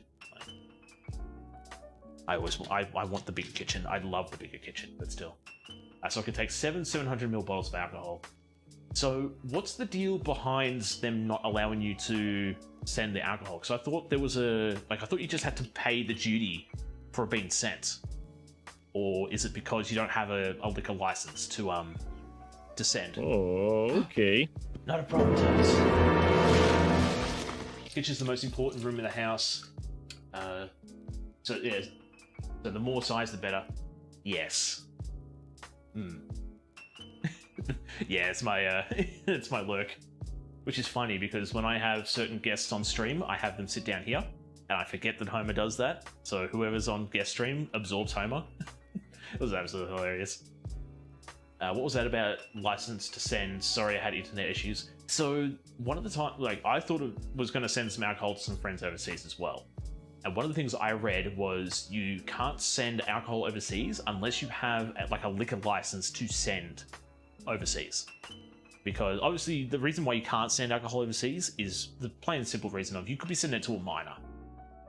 And you don't want people to be drunk in the mines, digging up coal and, all that other minerals and stuff.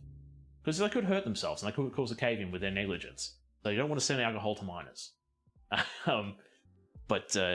No, you don't want to send it to a child.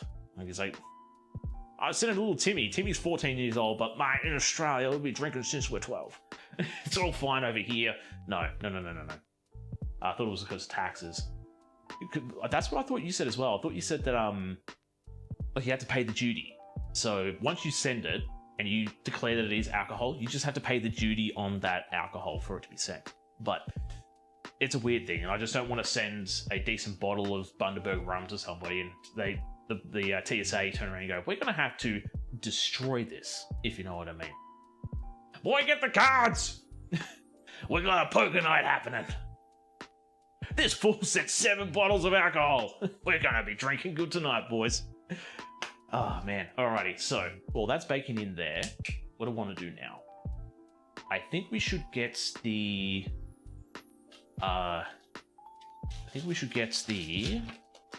sauce. We'll get the sauce ready for the get the sauce ready for the lamingtons. So, for those who are not aware or don't really know what a lamington is pretty much just a sponge cake. In some cases, we fill the sponge with jam in the middle. I do have jam. We could still do that. We're probably not going to do that today. But, so you've got sponge sheets, sometimes with jam in the middle. We dunk that into like a chocolate syrup or a chocolate sauce. Then we roll that in desiccated coconut. It's divine. It's delicious. And very Australian. I don't care what anybody else says. Pavs, sure. Pavlova, we can argue till the cows come home. New Zealand can have that. Lamingtons, that's ours. That's ours, 100%. So what I will do here is I'll weigh up all the ingredients that I need. It's a very simple sauce to make. Never had one of those before. Oh, they're so good. They're so good. You cannot, and I can't stress this enough, you cannot open a Australian bakery without 2 items. No, 3 items. We'll say 4. We'll say 4. You can't open an Australian bakery without 4 items. First off is bread. You definitely need bread. If you have a bakery and don't have bread, you don't have a bakery. 2, lamingtons. 3, custard tarts. Need custard tarts as well. 4, need a snot block. Your recipe don't have a snot block, you don't have a good bakery.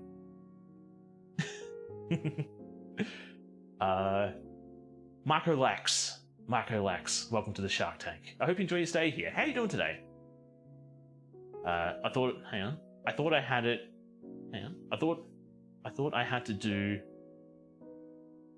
to do with actual lamb, like meat. Oh, no.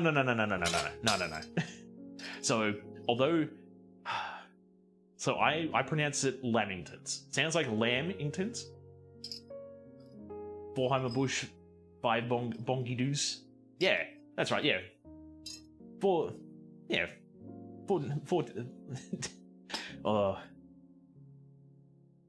I want to say dealy bop, but you can't say dealy bop because I think that's more of an American term. Dealy bop is American. I don't even want to say Idarinos because that's more Ned Flanders. Bullfrog?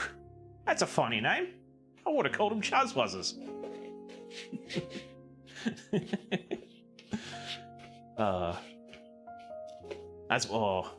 Let's have a quick talk about a game that I've been playing called Dinkum.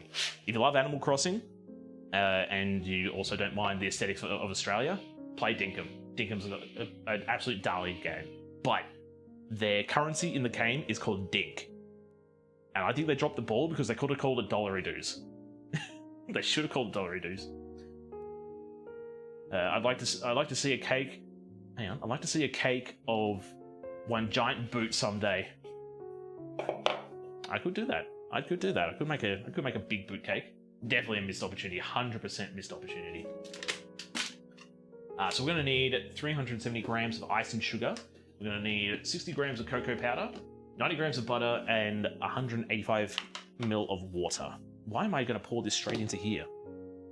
I need to weigh it. Mate, I'll just guess. I'll just guesstimate. It'll be fine. 375. We're going to just put this over the stove.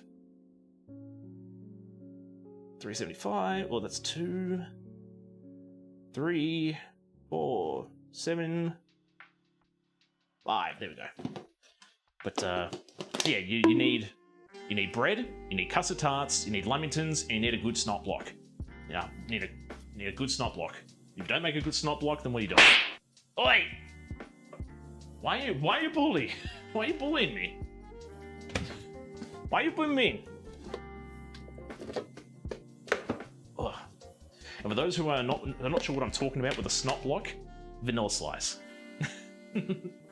I'm waiting for somebody to be like, what the hell's a snot block? 60 grams of cocoa powder.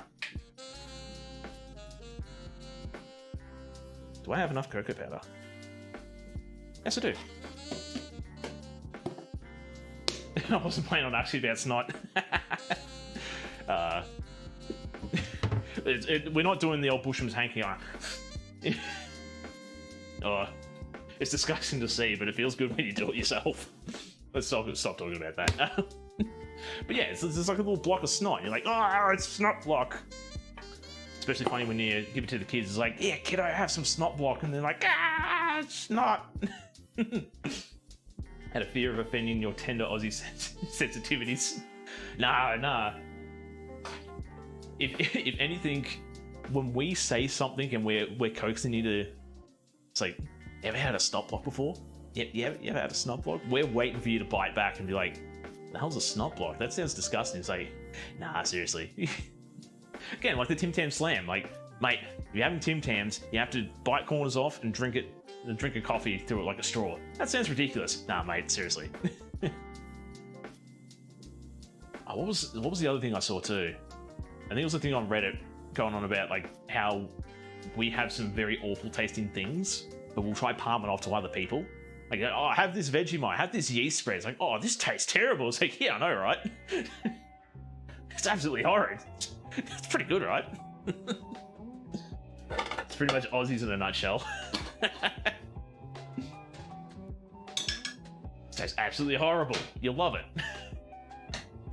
Put air on your chest. I just googled snot block, and that's a very adept name. Yes. What is a snot block? Just got some kid who's like.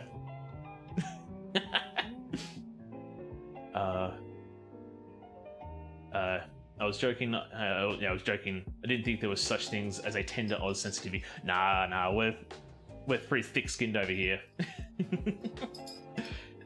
Also didn't want to know. Just hang on. Also didn't want to know if he just blew his nose on a block. Yeah, I think that's probably what it originated from. Just some tradie was on the work site and they had a custard, like a vanilla slice, a brickie, if you will. Yeah, it'd be a brickie, 100%. So you got a brickie on the work site laying the bricks, and you got a vanilla slice sitting there, and then the bushman's hanky and onto the block. It's like, ugh, snot block. Yeah, snot block. Oh, guys, I got a cool name for this thing. Hear me out. Bricky and Bicky, yes. Oh yeah, we can confuse people with that. I love it, yes. The Bricky had a Bicky, alright? And the Sparky was Snarky. The Chippy's hands was a bit slippy. How much? I need a 185. 185 of water. Come on, it's hilarious. Don't at me with that. It's hilarious. It's hilarious, Tales. English really does suck. We don't make it any better. We don't make anything better. With all of our abbreviations and our lingo, it's we definitely don't make it easy. So my Norwegian bite would also be confused if I did not have Aussie friends. Yes. Okay. I need to get some shut-eye, but it was a pleasure watching your streams. Take care and happy Australia Day. Well, Cosmic Lich, thank you so much for sticking by for as long as you did. I hope you have a good sleep. Have a good rest of your nights. Have a good day tomorrow, and I hope to talk to you soon. And how you doing today, Tels? Hope you're doing well. Australia Day. Yep. Have a good Australia Day. If I can't send alcohol to friends overseas, I wonder if I could just send the ingredients to make alcohol. I mean, you could. But there's all between finally did some homework just now. Hell yeah, good job. Did you do all of your homework or just some? I need 90 grams of butter. Is that 90 grams? That is 60. Be careful because we need 250 of this for the yo-yos. Excuse me. A little bit more. Putting your homework off. Amber, no, do your homework. Do it now. Do it now. Now, turn the stream off. Do your homework. Now. I don't care if you're sick. Now. Tibia and fibula. Hang on. Tibia and fibula and whatnot. That's. Titch. Stove camera on. Activating stove camera. Tibia and Fibia, these ones here?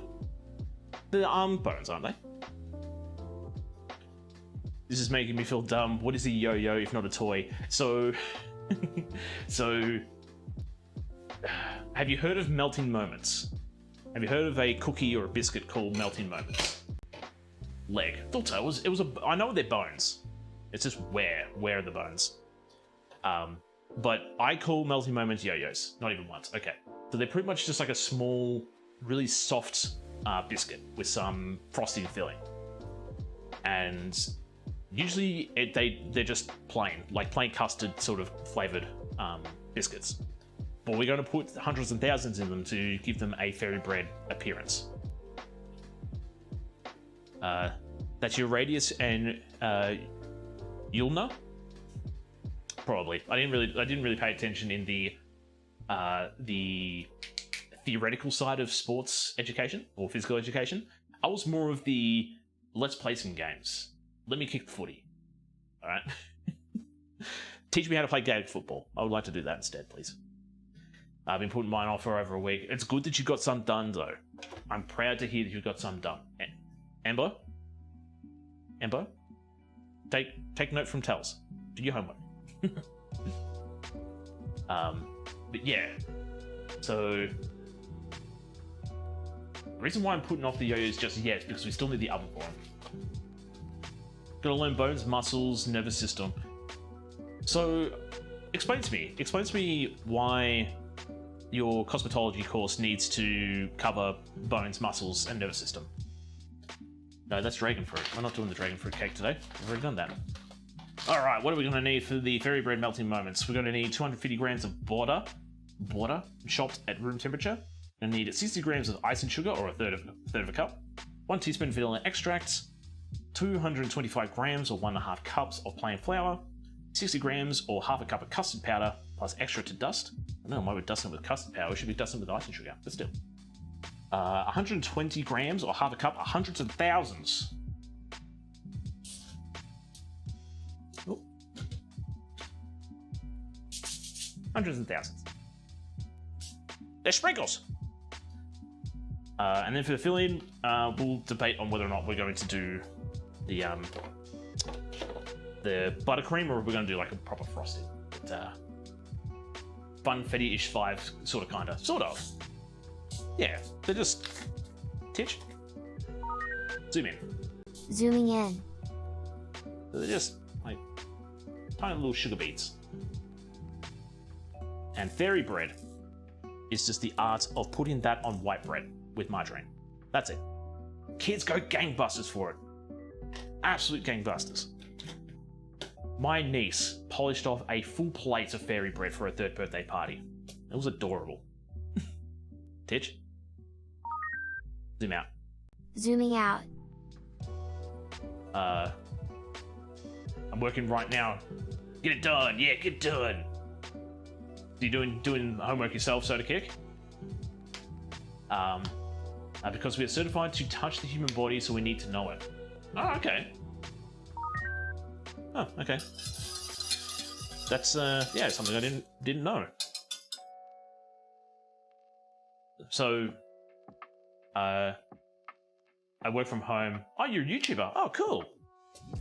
What kind of content do you make? If you don't mind me asking. Now, let's see if I can carefully get this in without spilling contents all over my stove.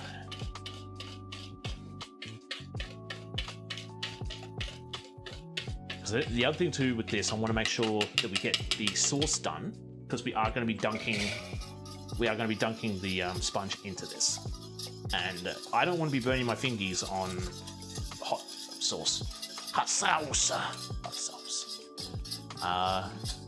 I'm very American. America. The fun texture sprinkles. Yes, that's all good. It's all good. But with the long thin ones, we call sprinkles. We call them hundreds and thousands. I think we adopt and adapted from Britain, from the England. All right, so not sure we can sort of see that, but that's pretty much just our sauce. We're just gonna dunk the sponge in there when we're done. Easy. Put that aside. Now, because if we leave that for too long, it's actually going to start setting a layer of fat on top because of the butter. So we're going to make sure we keep that constantly moving every now and again. I do most of my homework at work. Nice. So what are you studying, Tels? I'm not sure if I've asked you what you're studying, but it's also confusing on shipping alcohol to folks in country, so I guess I'll just have to make a trip to Victoria one day. Yes. I think that's just the easiest way. The easiest way is just go to said country with gift, hand gift in person. Because not only are you going to give this person a really nice gift of a good alcohol that you know of, that's our timer finished. We'll give that a quick second in a second after I finish my thought and read some chat. But yeah, not only are you giving them a good gift of the alcohol that you think is nice, but you're also giving them the gift of you being in their presence. So your presence and your present will be much more appreciated. It has to be the cheapest. And it has to be the cheapest and nastiest bread you got, and it has to be the most cost-effective margarine you've got. Like, you get that $1 bread of Woolies loaf, $1 Woolies loaf of bread, and you put that margarine on there, and then you put the hundreds and thousands on there, and it becomes a 5-star gourmet meal for kids and adults. I had a slice of fairy bread at my niece's third birthday party. There was one left, so she ate the whole plate. There was one left. It's like, I'll take it. Hang on. That's what the instructor said when I asked him the same question. About why do you need to learn everything? Well, I guess. Well, so when you're learning about the bones and muscles and stuff, so when you're doing your cosmetology course, what is covered in that? Is it just like hair and makeup, or is there like masseuse tied in there as well, or is there other forms of skincare as well? Because that's the only reason I would think that you would need to learn where the biceps are and the triceps and the fibia and the tibia and the calves and the hamstring and the thighs, or the thighs or whatever. But still, educational content, world history, literature, and game design. Oh, fantastic! That's pretty cool. You know what? So, drop a link to your YouTube in the chat. You're not going to get banned. But drop it in there. Drop it in there so everybody else can check it out. And I'll probably go back and check it out myself too. I guess you could call it work, but all work is work. Hey, hang on. Stop with this English crud. Guess you could call it work, but all work and work is work. Work. Okay. Yeah. All right. Yeah, go check those kicks out. And extra credits. Okay.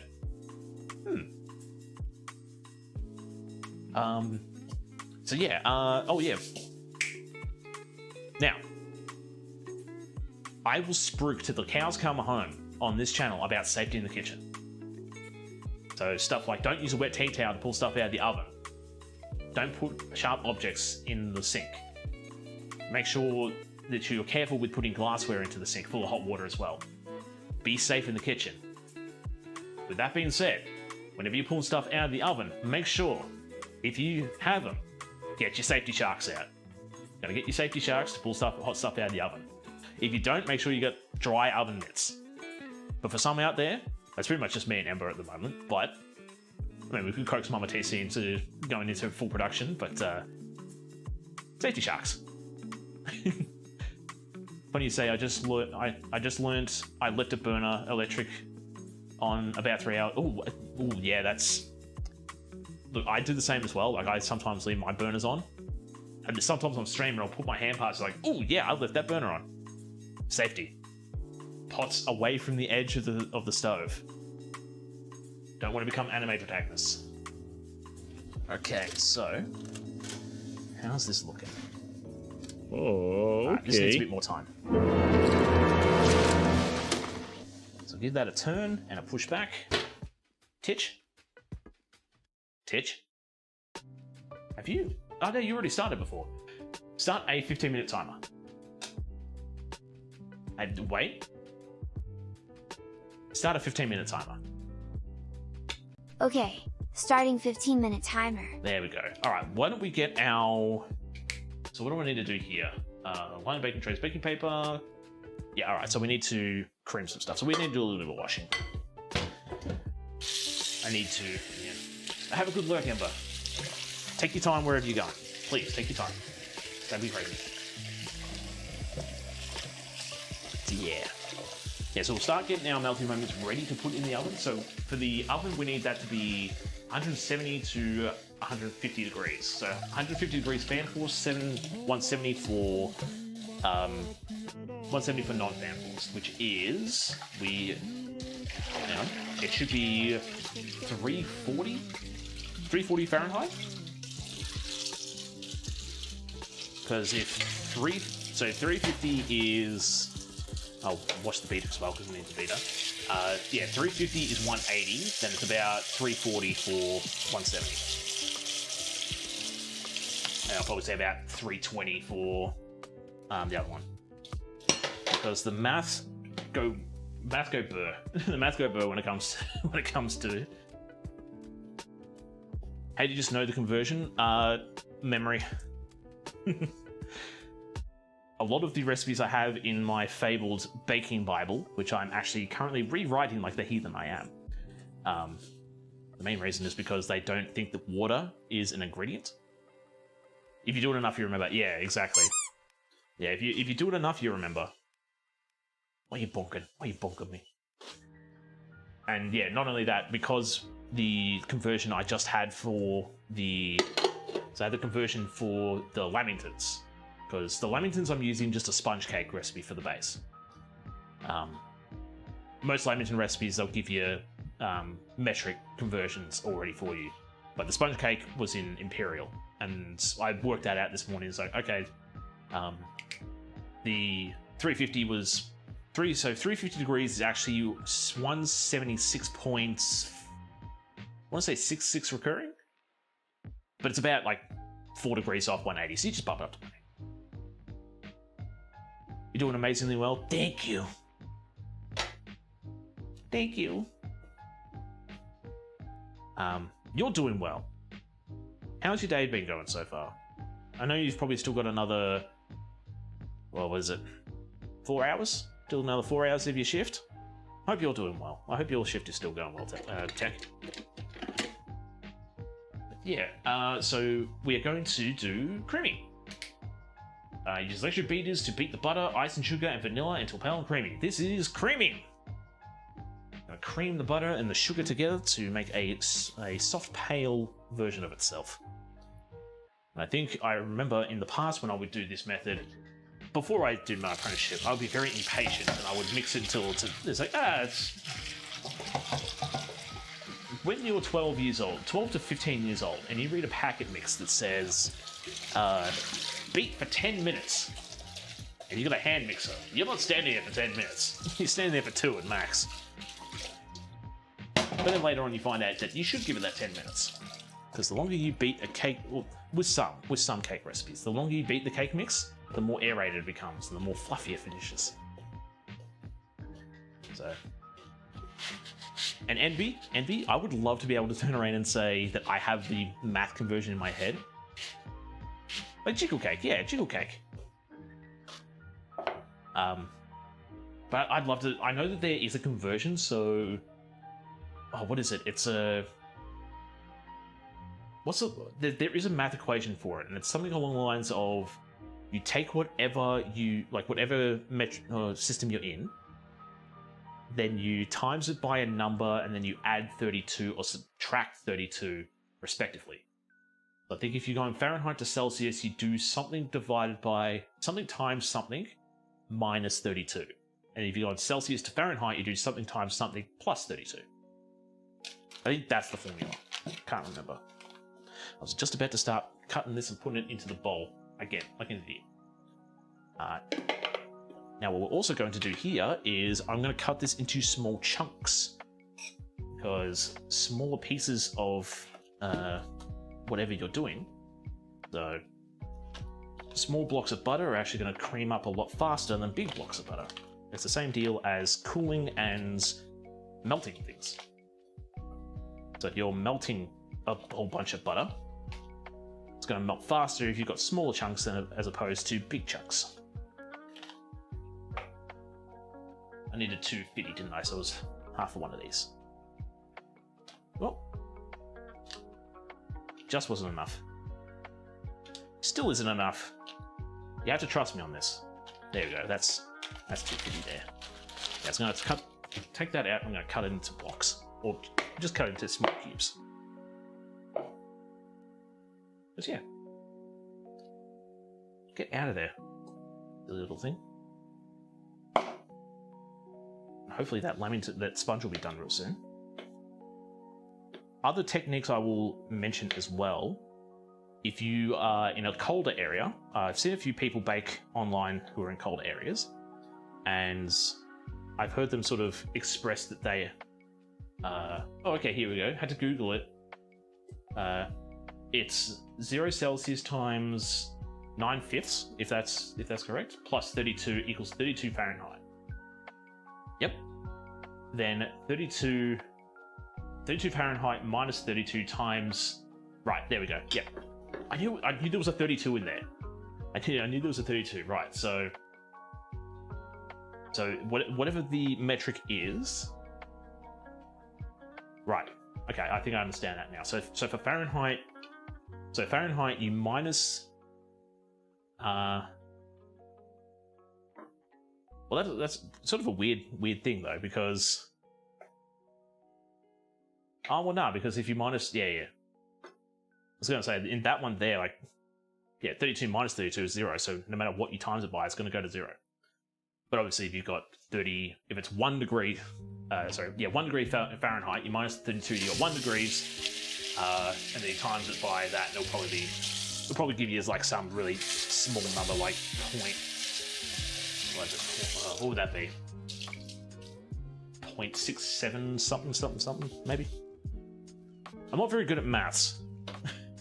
When high school turned around and said, year 12, or the final year of your education, maths is an elective. You don't have to do this course. You can opt out to not do it. They told me halfway through this lecture, like, maths is an elective. You don't have to do it. Halfway through it, I was already out the door. It's like, yeah, cool, I'm not doing it. I don't need to know trigonometry anymore, okay? So to all my teachers, it's like, I know what I'm doing.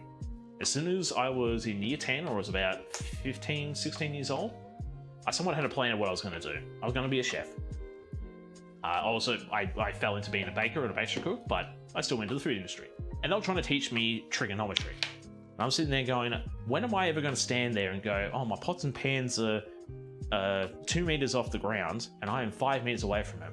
What's the direct line of sight to this thing? What's the angle of where I'm standing from here to there? I'm not. Then I'm going to have to take the variable account of my line of sight is, that would be 160 centimeters off the ground. I'm going to have to take that off the initial height of the wall. No, I'm not. I'm just going to climb up on there on a unsturdy stool and just grab it. But then again, I'll probably turn around and go, oh, I'm going to make a cake and I need to make it this big and we're going to cut it and here's the math for volume and yeah. I was very defiant in school. Sort of. So 100, sorry, yeah. There's 300s in that. So 350 minus 32 times 5 nines. Why did my thing... I pulled up on my phone and it said it was 170. So that's 160 then. So it'd be about 160 degrees Celsius. Let's have a look at my phone real quick. Yeah, so I got my thing up. So if I go to conversion, I think it tells me. Yeah, my phone tells me it's 176. 176.666666666667. Weird. But I would put my oven to 160 for this anyway because it's fan forced.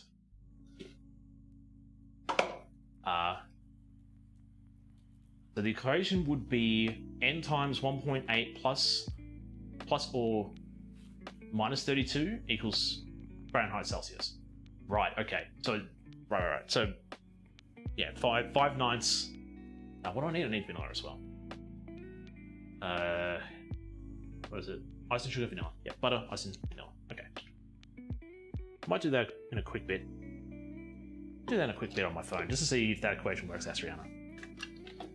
As much as I hate math, I also quite enjoy it. I once spent a drunken night in my backyard with my friend working out the volume of my washing machine because I mistakenly thought that the washing machine was sold in a volume metric instead of a kilo metric. If that makes sense. So I turned around and said, my washing machine is a 4-litre washing machine.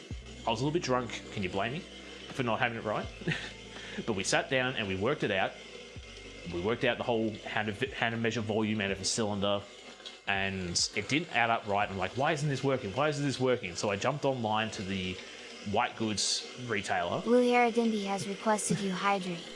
So yeah, I jumped onto the website for the white goods seller and found out there was a 4-kilo washing machine. Might have been an 8-kilo to be honest, but for the sake of sakeness, it was 4 kilos. So I was trying to work out the wrong measurement for the item that I was spruiking that I had. But I had a good time working out that math. And then I think we were trying to work out some other silly math that I won't talk about because it's a little bit yabai. But Envy, cheers. So what I was talking about before is if you're whipping the butter up and it's not really creaming and it's not really doing what you want it to, if you have a metal or a glass bowl, plastic and ceramic will work as well. Not as well as the metal of glass in this sense, but what a good trick to do is for the metal one, and if you're careful with it, having a blowtorch flambe, just carefully torch the bottom of the bowl to somewhat heat up the side of the butter that's on there, and that'll sort of help cream the process a little bit faster. Another thing you can do if you don't have a blowtorch, if you don't want to deal with fire, and this works for glass as well, you take the bowl and you run it under some hot water. It'll give it the same process, it's a little bit safer. So you'll probably see that I'll do that a couple of times on stream when I can't be bothered. Today is my thing's over here. Yeah. My it's a bit of a warm day today, and I've had the butter sitting out for a while, so it's gonna be fine. It's not gonna take too long to why be safe when you can have fire? Yes. Burns are not fun. That's all I've got to say. Burns are not fun. I've dealt with a fair few burns in my time, but fire can be fun to play with, but please be careful when doing so. Do it in a safe manner. Make sure you've got water or something cold on hand in case you do. Because yeah, there's a reason we're all obsessed with fireworks. Fireworks are just fireworks are pretty. That's my thing. Fireworks are just pretty. Did someone say fire? Here we go. Here we go. All we need to do is just mention that word. It's like, hey. I checked my own equation. It won't work. Oh, okay. I misread what Blue Head Envy posted for the Celsius conversion. Right. Okay. All the fires, and here's another one. They're both as bad as each other. Sift over the flour and custard powder. Right, and we're going to turn that into a dough. So, whenever the recipe, you set something on fire and it goes boom. Exactly. You get the boast of best worlds. You get the both of best worlds.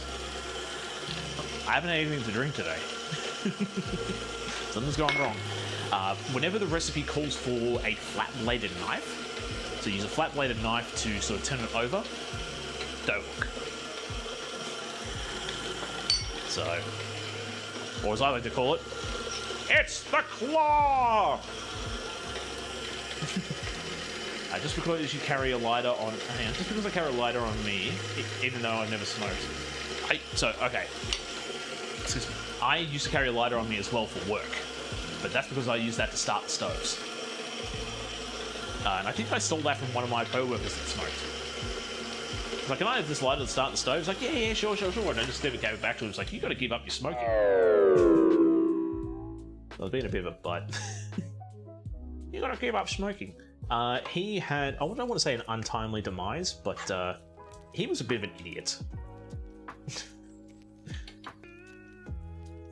Nothing too nothing too bad to say out of it. But the main thing is this guy was my mentor, right? So he somewhat showed me the ropes and showed me most of the stuff I knew during baking. Third year of my apprenticeship, he went off the rails. He rocked up into work one day, absolutely drunk out of his mind, stole a bottle of wine that we had because we used to soak some of the cakes in wine, stole a couple of pies. Then he robbed a service station, should I say. There's another one for you, Lemon. Oh, go to the servo. He robbed a service station with a knife, and then crashed his car down a road not too far away from work. Went to prison for a year. Like, oh yeah, that was my mentor. Top bloke. I want to say he was okay when a person, but that's pretty much as far as I go. He had his moments, but yeah, still. Also, for shorthand, you can call me Blue Toast, but I'm cool with NB2. Okay. Well, if you want Blue, then I'll call you Blue. Knowing me and my Australian way, I'll probably start calling you Bluey. Okay, I'm going to say that we're nearly there. I'm actually going to give that a little bit more time. It's colouring up pretty well. It's colouring up well, but it's still a bit soft on top. So, Tetch, start a 5-minute timer. Okay, starting 5-minute timer. This is through school. So my apprenticeship was all done on campus. So, not on campus, on site. So I only went to the campus, which was in Horsham. The University of Ballarat. Campus in Horsham. Go figure. So I only went to that campus once, and it was for a week. I'm going to need some flour now. I'm going to need 200 and... Was it 225? 225 grams. And that's why TC's so rich. He learned how to rob servos. Nope, I have never robbed a servo in my life. That is slander. That is false advertising. Do not promote. Love that little show. I'll show you something real quick. I think a lot of people love that show. It is a bloody good show. I love seeing the clips online of like certain moments. And then I sit there and I listen and go, wait a minute. I know that voice.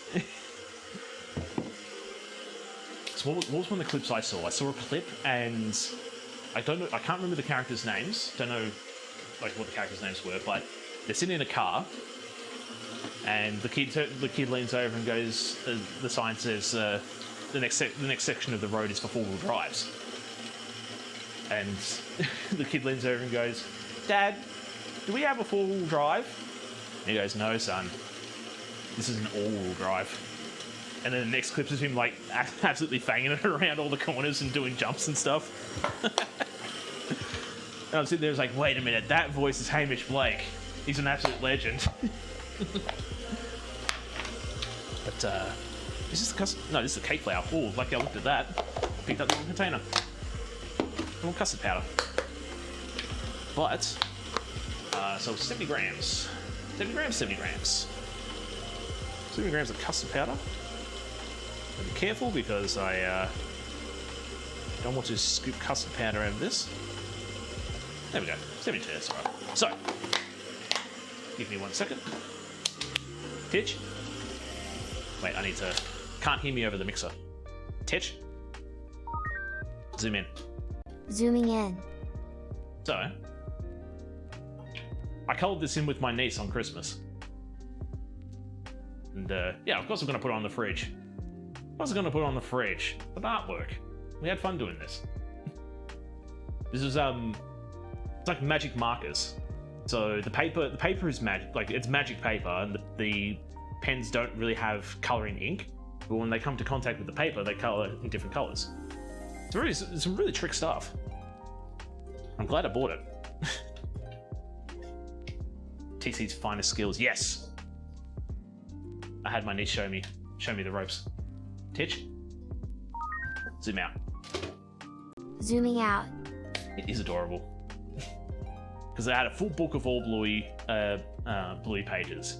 And it was me, Mama TC, and niece TC, all colouring in. The first colour she picked up was yellow. and it wasn't really coloring that well.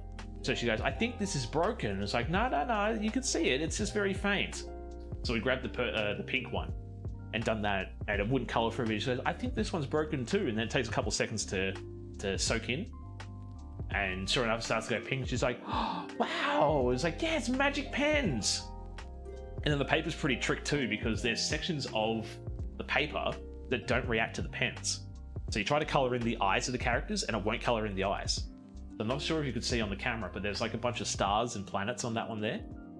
And yeah, we just colored over the top of it, and because the paper won't react to those colors, you've got this little pattern that sticks on there. And it's like, this is some really trick paper. Like, what is in this paper that's making it do this? This is awesome. All right, so we're going to sift the flour and the custard powder over the thing. We're going to flat blade knife or the dough hook to make it into a dough. Then we're going to add the hundreds of thousands. So I know it says, was it 120 grams? I'm just going to put as much as I think is in there. And I think that's pretty well creamed. So I'll give that a bit of a scrape down. How much more time we got? Oh, I think we got, was it 4, 3, 2? Oh no, that time. I was gonna say that time we went into overtime. I saw it was like, wait a minute, that went to a different time. Going into overtime. Alright, so I'm gonna say that sponge is done now. Where's my tea towel? Ah, it's under the sharks. The sharks are hiding my tea towel. Don't use that tea towel. Don't use that tea towel, you idiot. It's wet. Alright.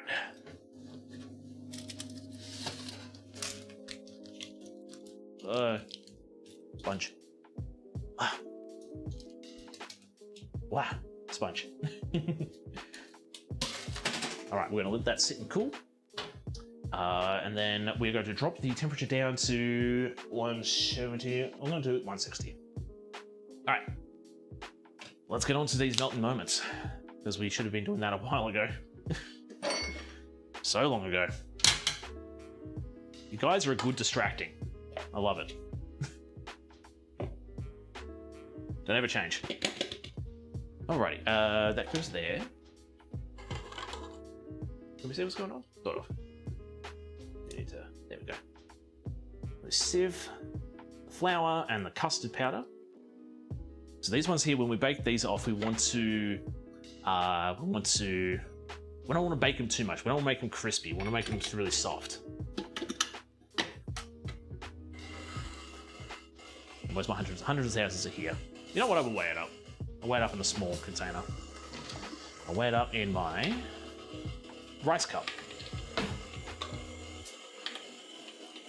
I need more small serving containers, to be honest. Will it fit? Will it fit? Yes. There's a little bit extra in there, but that's love.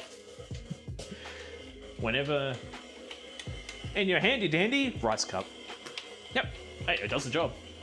It's a receptacle that holds a volume of ingredients, and I love it. Does the job. Yeah, scrape down. Oh, get that back into place.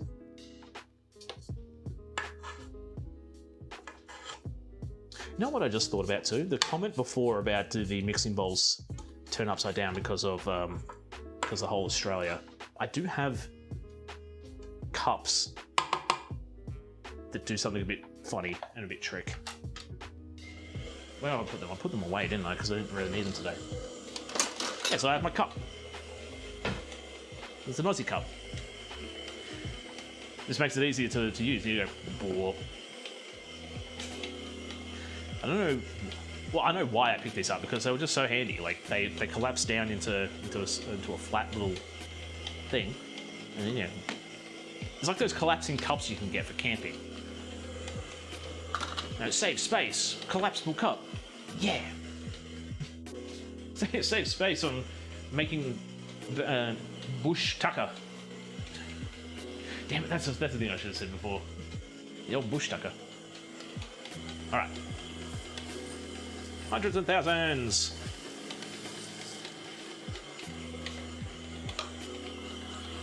Might have to give this one a small mix. All right, so what does the recipe say too? Roll level teaspoons into balls. Yep, okay. I might mix this by, well, when I say by hand, I'll mix it with the spatula now, just so I don't overmix the hundreds of thousands. So the last thing I want to do is overmix these hundreds of thousands and have them all sort of mush everywhere. I want to keep their sprinkle look. Also gotta get my trays ready as well. Right, easy. And now, I'll get rid of this this thing here. I'll also grab sponge out. Whoa. There we go. Gotta let that cool down a little bit more. Paper. Trays and paper. Yes. Sorry, I got a little bit sidetracked there for some reason. Do one at a time. How am I going to set this up? Where's... Oh, there it is. So where's my baking paper? Oh, it's over here. That's right.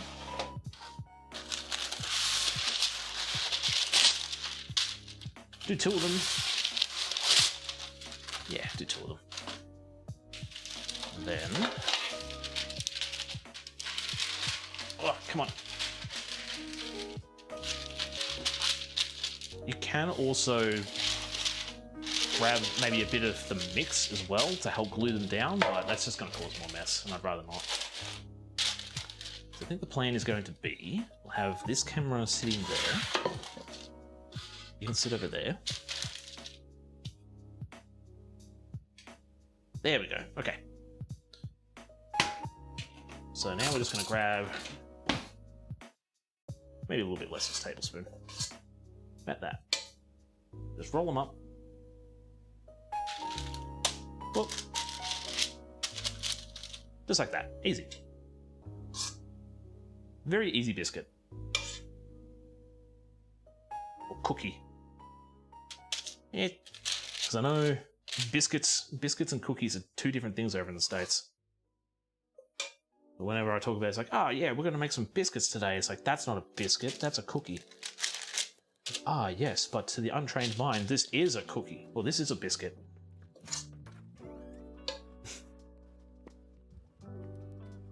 I think something that I have noticed, and correct me if I'm wrong or if I'm correct on this matter. I talk to people over in the States, and they always talk about, oh, you know, you got biscuits. You know, this is a biscuit.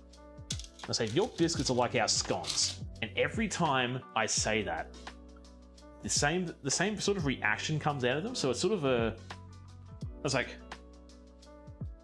yes, but no. It's like, no, it is. It's just it's straight up a scone. Like, no, but we have it with some savory things. Yeah, we have scones with savory things as well. Like, your biscuits are scones. No, they're biscuits. Scones are different things. No. They are. They're the same thing. It might be offensive when I do that to him. It's just like, no. Your biscuits are scones. You're being lied to. Honestly, I don't know. I don't know. Hang on. Honestly, I don't know that is, I know, a biscuit. But a scone? A scone's a biscuit. The scones are like sweet and sometimes have berries in it. Yes, but there's also scones that have Parmesan cheese and chorizo sausage in them. So you can have savory scones.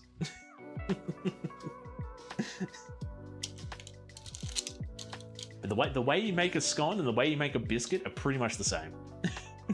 Biscuits are just unflavored. Biscuits are just unflavored scones, especially. Exactly. That's it. Yep. That's pretty much what it is. Essentially. Yeah, exactly. It's just an unflavored. Yeah. So you could say that it's a plain scone.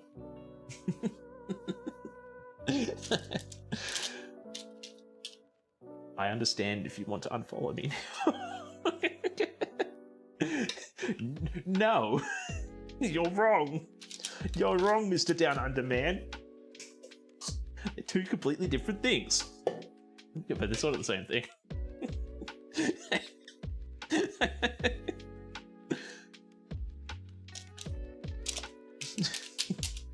You're making me angry, Mr. Civilian Man. Stop it.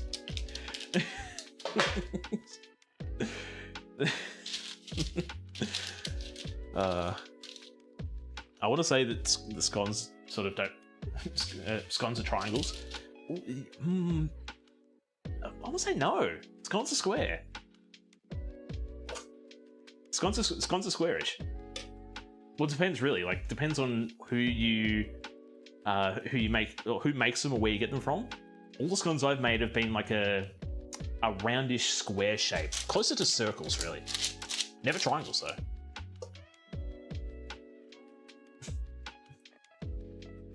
I've always had more round scones. Yeah. So maybe that's how you differentiate.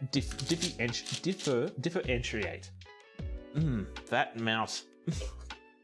That's obviously how you tell the difference between a scone and a biscuit over in the States. It's like the scones are always triangle, but the biscuits are square. For the longest time, whenever I saw that meme of like nugget and a biscuit, it's like, what? You're telling me that you put a chicken nugget between graham crackers? What? That's weird. And then no, it's just chicken in a scone. It's like, oh, okay, that'd be pretty good. Cancel me on Twitter now. I've only really been active on Twitter for the last, year. Cancel me now. I want to speedrun that crap.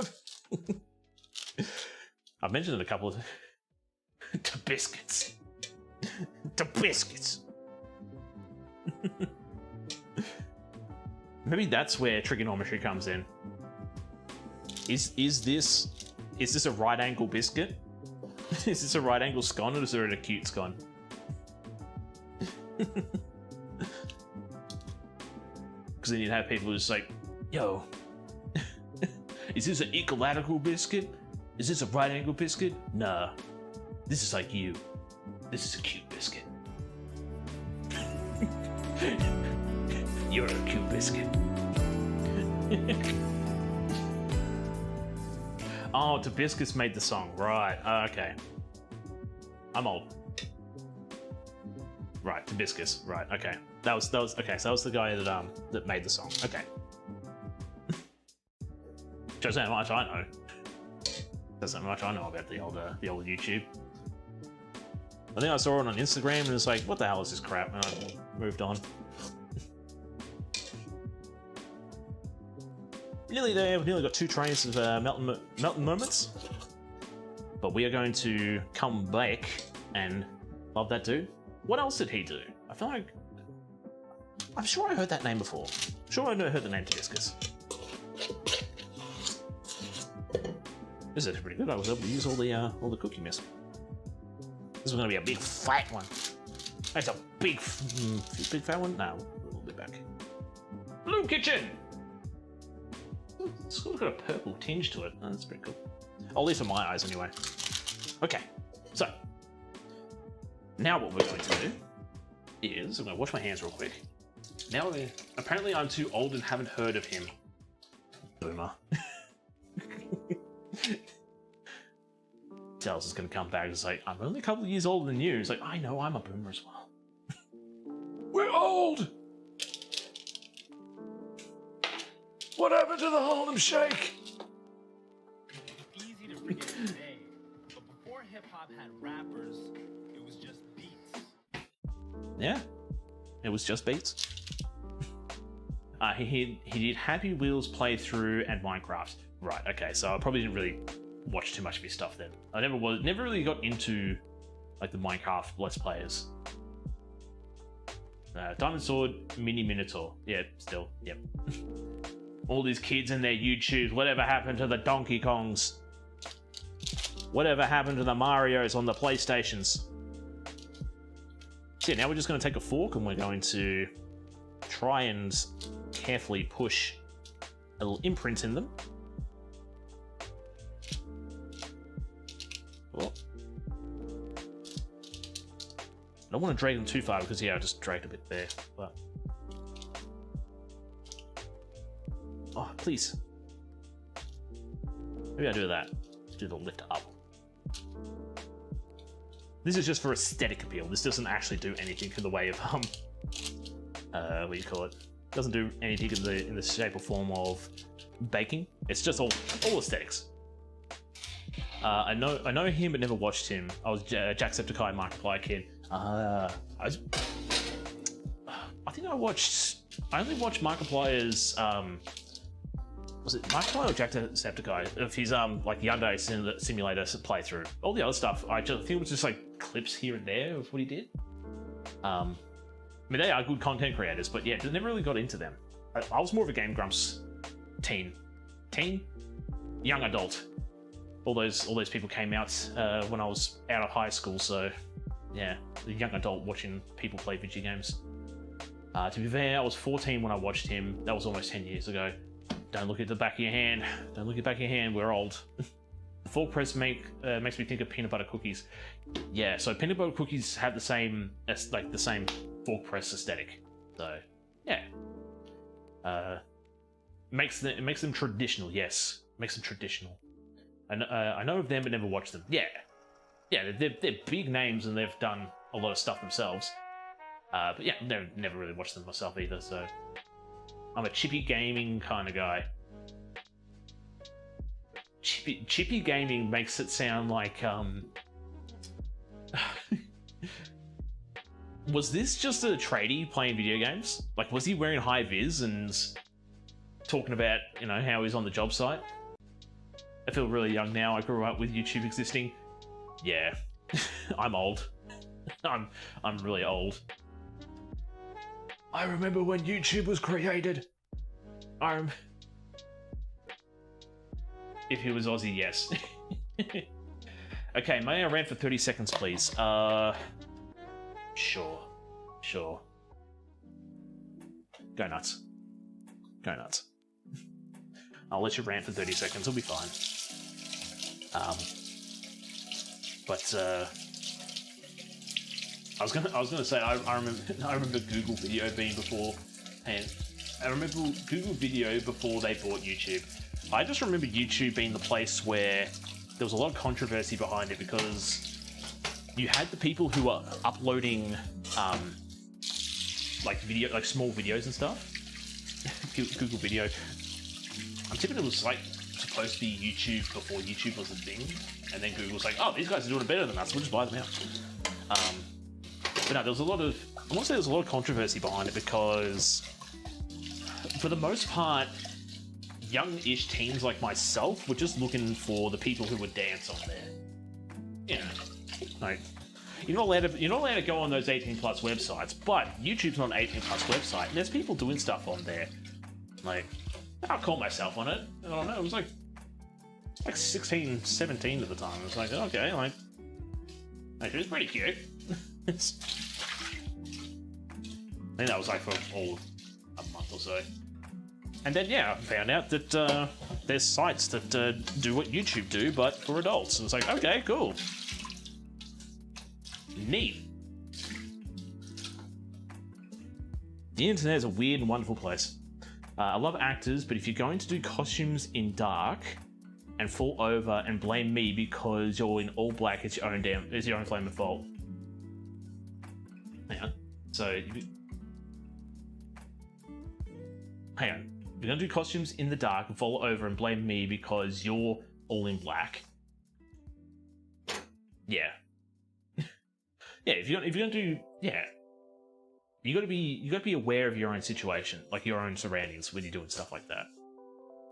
Like, they obviously don't want to say you're a stagehand, but what you're doing is stagehands work. In a sense. I know that you're like managing the stuff, but you're acting as a stagehand at that stage. So you have to be in all black to sort of not stand out. Like, you're not going to wear a high vis shirt out on like on the sides and have that one person say, "Who's that tradie over there? Who they let that tradie in?" I'm not saying that you're a stagehand. I'm not. That's the sort of like what I see a stagehand doing. Like, they dress in all black. It's like a roadie. Like Rhodey's dressed in all black and they do stuff off the side of the stage, but it's stagehand work. I know you do, and you're not a stagehand. Just end the stream now. I've offended Tech. Oh, I'm sorry. Refund him. Refund him the time he has wasted on this idiot. What am I going to do now? Oh, we need to start a timer. Boop, boop, boop, boop. Bake swapping trays halfway through for 18 minutes. So trays for 5 minutes to cool, then transfer to completely cool. Okay. So, Titch, start a 10-minute timer. Okay, starting 10-minute timer. Hopefully that works properly. Better not be. I worked hard for this title. I'm not saying I'm definitely. You're no idiot, sir. No. I don't think I've got followage anymore. On anymore. But no, by all means, I'm not saying that you are a stagehand. I'm saying that the work that you're doing is stagehand-esque, if that makes sense. It's the same as people who are managers. So they manage a department. They can still do the work of the people, but they're doing that style of work. The same as you, like you're managing this whole production play, but you're doing stagehand work and getting blamed because you're being a good manager for picking up the slack and doing stagehand work. So yes, they do need to be, because obviously you can't turn around and you see them, but you can't like sort of like, oi, watch out behind you. Like you can't. You gotta be quiet, obviously. Like if you're working in the dark and you're not wanting to be seen, you've got to be a little bit quiet. So you can't really shout and yell at them. So, yeah, it is. It's somewhat technically an emergency dresser. Exactly. Right. Yeah. Yeah. But if you're all in black, and this is what you need to do. Like you need to be inconspicuous. You need to be unseen. They need to know that you need to be unseen, but not saying that it's entirely their fault, but maybe you get it, you're not even in the theater. Yeah. But my suggestion would be, and take it with a grain of salt, throw it into the wind if it's not correct. Maybe if they're going to be like this and not take full awareness of their surroundings, find a way that you can address them. When I say address them, like make sure that you can show that where your presence is without, using your voice fairly loud. Like if you can see them and they're sort of stumbling and fumbling and stuff and they're about to run into you, maybe sort of like put your hands out, or sort of obviously in a position where you're not going to be causing any harassment lawsuits, but sort of that, hold on, this is where I am, this is where I am. Maybe if like you're behind them or something, a little tap on the shoulder or something, like I'm here, like I'm behind you or something. That's just a bit further thought, but still. The worst is when actors treat you as a personal assistant, like you don't have a job and other people, hang on, you don't, yes, 100%, yeah. Jacka 27, welcome to the Shark Tank. Jacka, yes. How are we doing today, Jacka? Not gonna lie. I'd love it with Jacko. Can I call you Jacko? Jacko! My mate Jacko! Welcome to the Shark Tank. I hope you're doing well today. But yeah, when the actors treat the stage, not only the stage hands, but I would say even like production managers and just people around them as assistants, like, grab us a coffee. It's like, mate, I'm not your assistant. That's why I don't think I'd be very good in the whole film industry, like backstage. I for the longest time, I want to know what a best boy did. I have a head torch on my iPhone on my dang wrist. And how are they going to miss me? Right, okay. That doesn't, like, that's entirely on them. That makes so much sense there. You have a light on you to show them where you are. That's on them. Alright, so things have already been looked out for. Things have already been sorted. So, all right. So. Why don't we get our lamingtons dipped now? I'm gonna put this towards everybody in chat, but more so my Aussies in chat. do we want to put jam on these, or do we want to just make them plain lamingtons today?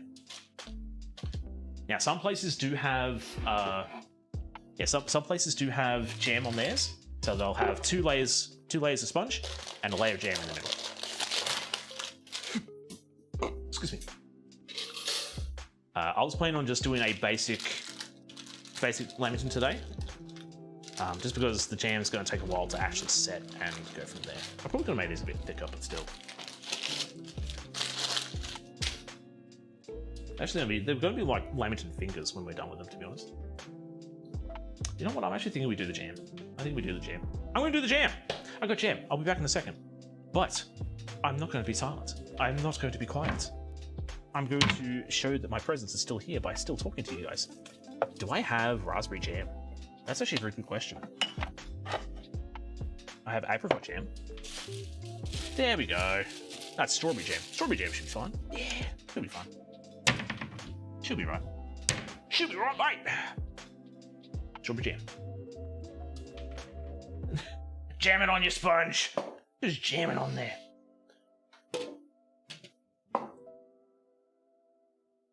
The moment you ask for your second opinion, your mind is made up. Yeah, it's just because it's a little bit thin.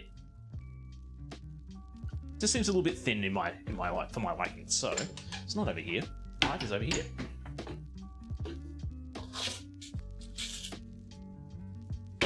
Still need a proper sheath for this. Because there's a nice big sword. There's my big sword. So I go, what? A big knife. That's a big knife. It's like 23 centimeters. Hey, I should say it on there. 36. That's a knife. Okay, so I cut this in half.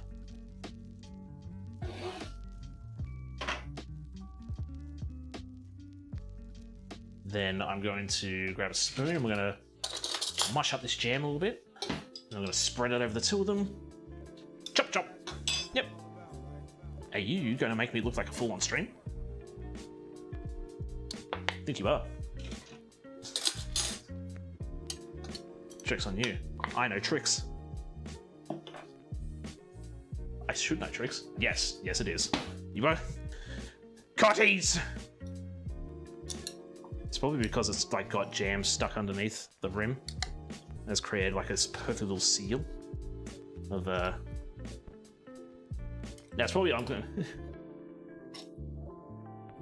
tricksy little TCs. Yes, tricky. Was that enough or? No. All right. Next trick. Give it a heat up.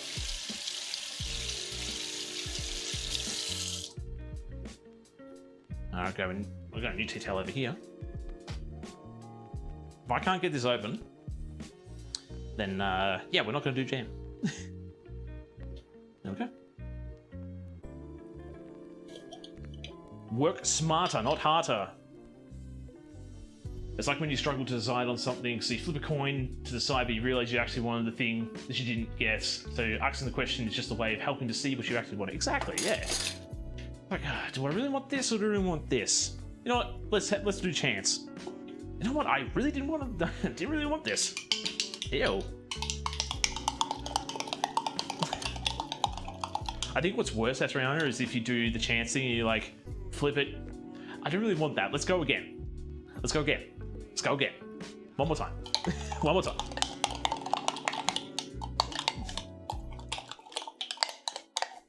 Trying to make chance play in your favor is like, yeah, see, I told you.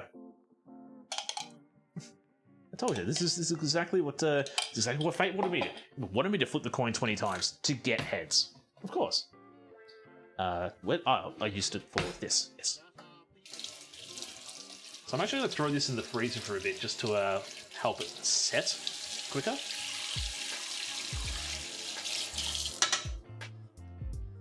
Because it's still going to be very, like, what do you call it? Like, sloppy. It's going to be very sloppy. I don't want it to be sloppy. I want it to be nice and stiff. Now, usual bakeries and other hot bread shops will use jelly. Mm-hmm.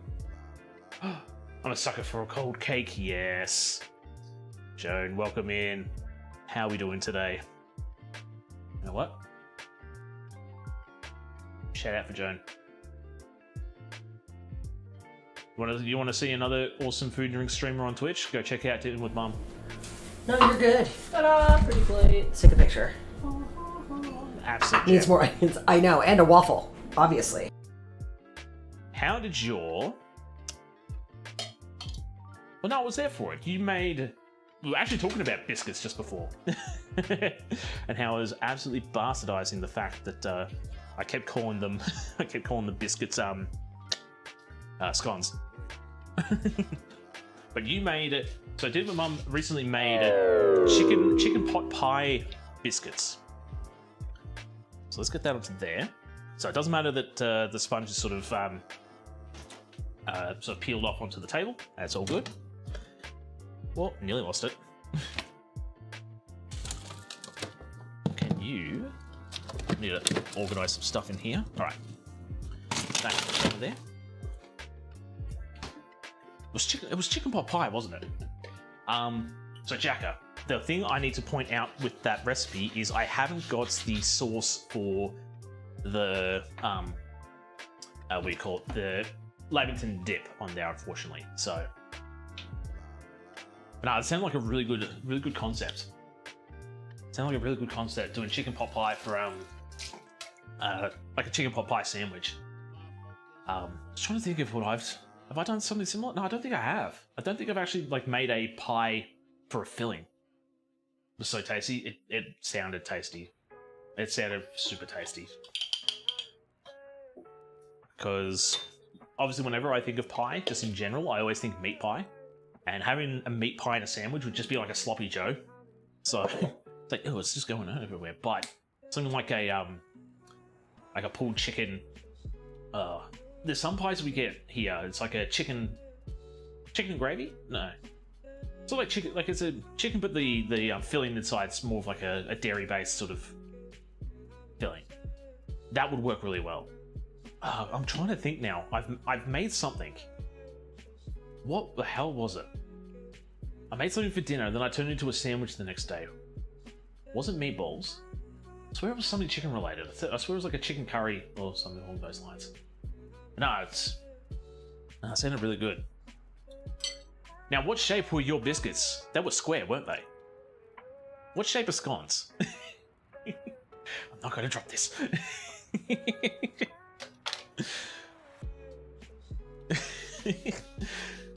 Okay, so while that's sitting in there and chilling, I'm going to whip up a quick thing of frosting. Now, I'm going to make something a little bit different to what the recipe says.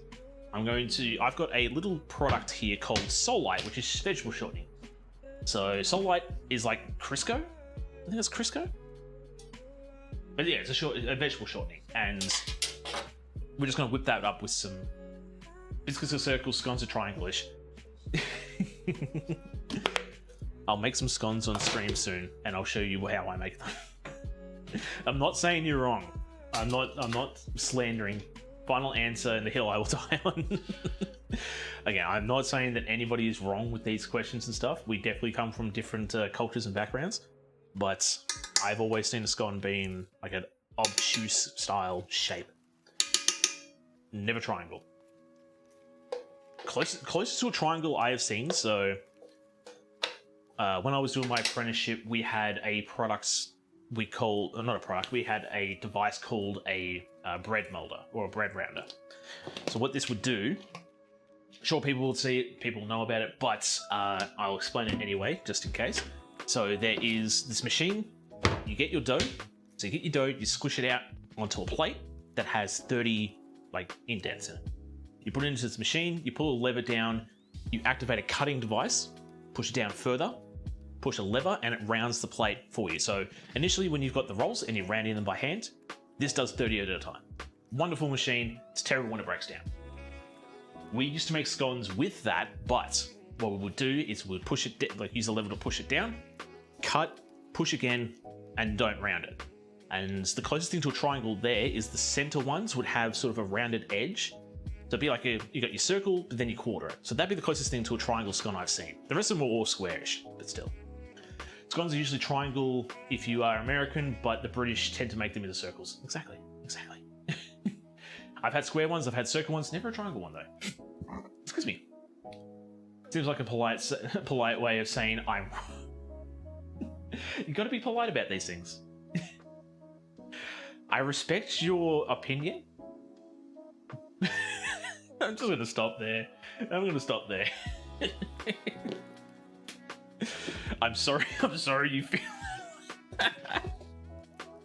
This is TC, the gaslighting stream. Welcome to Australia. I'm American, so I have triangle scones to do. I'm gonna ask Discord to send some photos of scones. Like, just go to your local Popeyes. Oh, no, continue. Yeah, go down to your local Popeyes and take a photo of a scone. Then go to a bakery, take a photo of biscuit. Then go take a photo of a scone. I want comparisons. Someone saying that your scones are just our dinner rolls, really.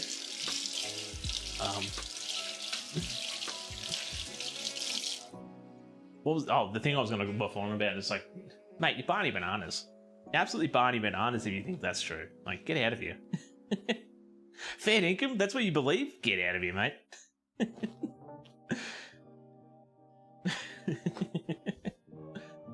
Alright, so yeah, I'm just going to grab some Salt Light. We're going to grab some icing mixture. We're going to be adding more icing mixture to it, and a little bit of water. We're just going to make a simple frosting. Definitely not dinner rolls, they're more dense. Right, okay. That I'll say that I'm wrong. I'll definitely say that I'm wrong on that front.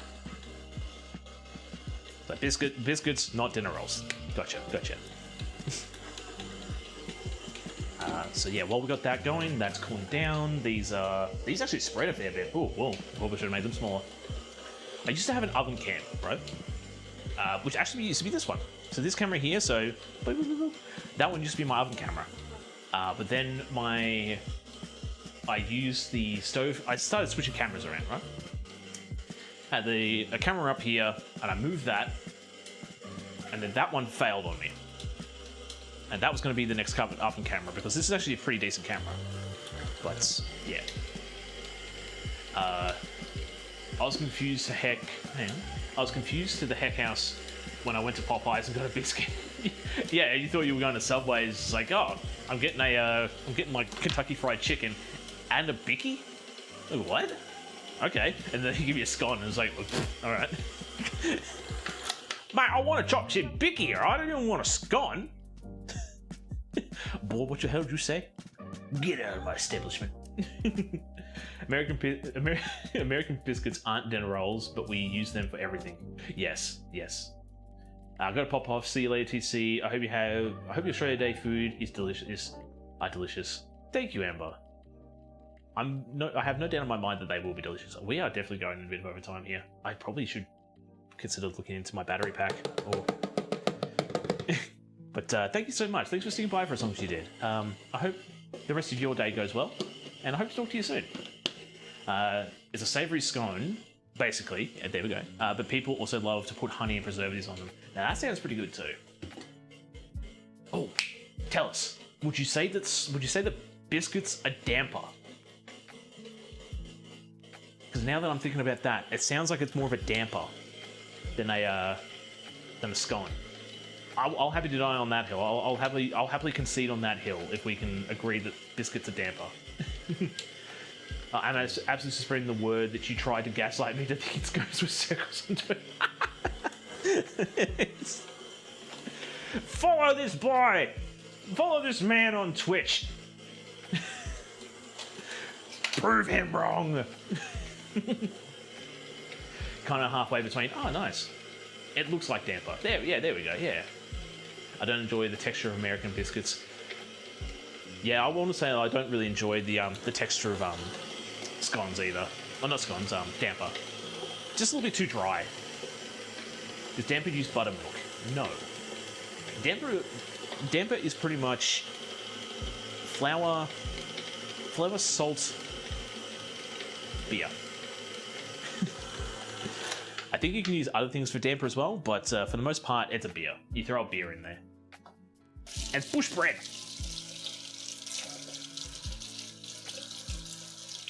I think I made damper on stream before. Yeah, turned out very dense. Wasn't too. I mean, I was okay with it, but it was very dense. Super dense. Need to.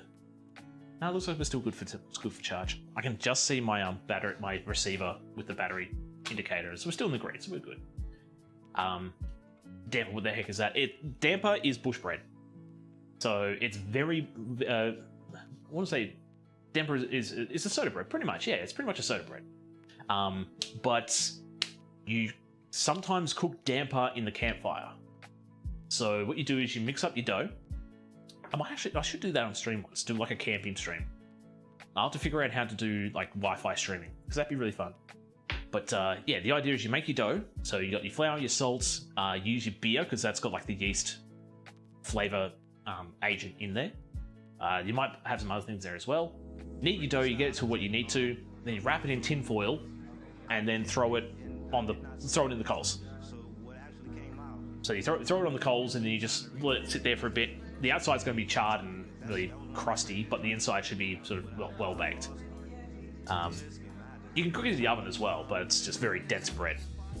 But yeah, that's pretty much what damper is. It's just bush bread. It's your bush tucker. Now that is our frosting pretty much done. Then it's not a damper. Basically, you use buttermilk to get a rise out of it, as well as add a sour tangy flavour to the bread. So what do you add? So what do you add to get that sour tang? I don't understand the language.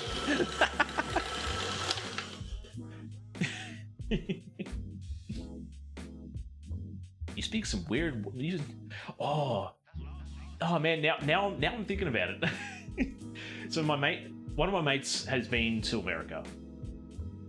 Do you not have buttermilk? We do have buttermilk. We just don't use it in damper. Yeah, we do have buttermilk. Yes. But yeah, so obviously damper is completely different. I think we do. There's some scone recipes that call for buttermilk. There is. Some of them you can do. You do scones with lemonade. That's a fun one. Oh, the timer finished. Why did the timer go off? Maybe it did, but I was too busy having a laugh with you guys. All right, so we're going to give this a quick switch. Titch.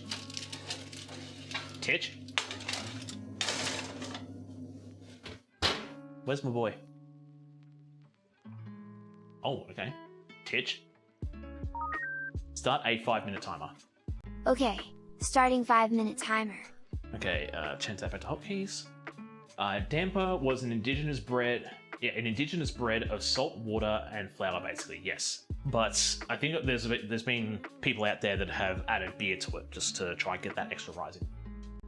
Oh hi, I saw Lamington's give. Well, you're actually coming at a very good time because we are just about to cut up our Lamington slice and start dipping them. An extra flavour, yes, an extra flavour. But how are you doing, Baker? Hope you've been doing well. Right, so now what we're going to do here is we're going to trim the sides. You know what? Instead of looking at that, we should bring that over here so we can see what I'm doing here. Doing good, hope you're doing well. We're doing really well today. We're just having a good old time. I'm technically gaslighting people into thinking that biscuits and scones are the same thing. Join the argument. But it's great to hear you're doing good. All right. So now I'm going to see. It's still a little bit slippy slidey, but it should be fine. I'll cut this down the center. And then, boom. 1, 2. They're getting progressively smaller, but they should be fine. Should be right. And we'll keep these aside for noshing on later. We've got our sauce ready, and now we're going to start getting a bit of a production line going. So you can go over here. Let's see if I can Okay, cool. That's actually going to work pretty well. We'll sit that there. Sit that on the top here. Give that a quick whisk. So basically, buttermilk biscuits you make very shaky croissant dough with buttermilk, and then fold it, and fold it to get lamington. When it bakes, you get layered bread. Oh, lamination. I thought you said lamington. It's like, we're making lamingtons now. Lamination. Yes. When it bakes, you get layers of bread with tiny pockets of butter. Oh, okay. Oh, so the buttermilk biscuits, they're pretty much like small croissants in a sense. Sort of. Not saying that they are. Not saying that they are, but the way that I see that is you bake off. You make so you make like a croissant style pastry, and then you bake that off.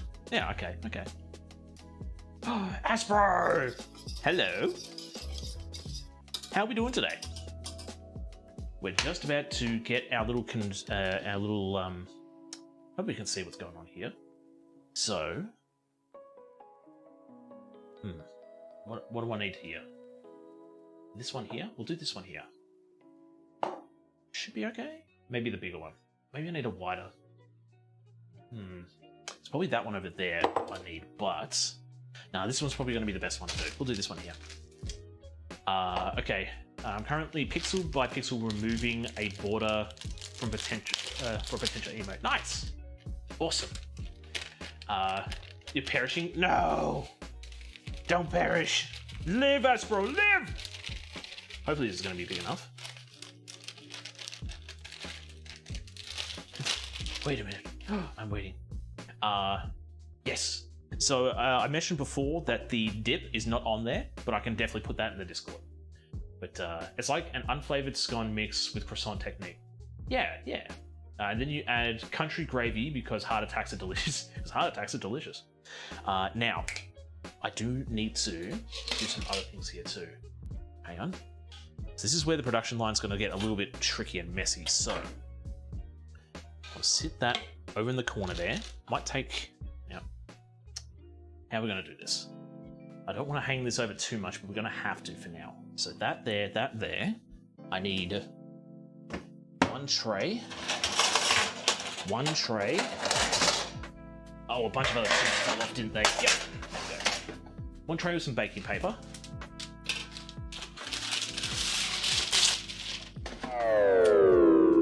And that's going to be our melting moments done. So I'm going to pull them out now before we start this. Excuse me. Essentially, yeah, the main difference is you mix the butter in with the flour before the wet ingredients instead of keeping it between the bread layers, so it's more pillowy and crumbly. Okay. Right. So yeah, so you mix the fat into, when I say the fat, the butter into the bread instead of folding. Yeah, I gotcha. Okay, so that's out now. We need to let them sit, then we transfer them, and then we're going to fill them. Depending on how things are going today, I might actually fill them a little later, but let's get the lamingtons done. So, the trick here is, hopefully I can get this to work. Fingers crossed. So, dip, lamington.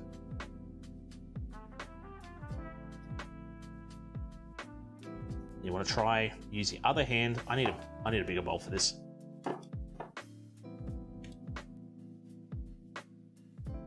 Yeah, I need to get a bigger bowl for this. I need a wider bowl. So that's pretty much what we're going to do. So they're not scones. But they're technically scones. You know what? It sounds like I'm going to have to do a stream where I make both. Where's a wide bowl? Do I have a wide bowl? That will do.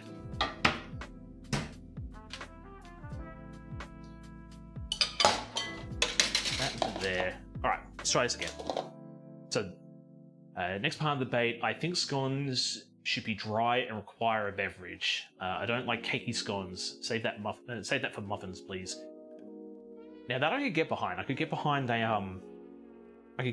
a bread that sort of that needs a what you call it? That sort of needs a oh, okay, and then we'll switch hands. Oh, let's give this a extra turn.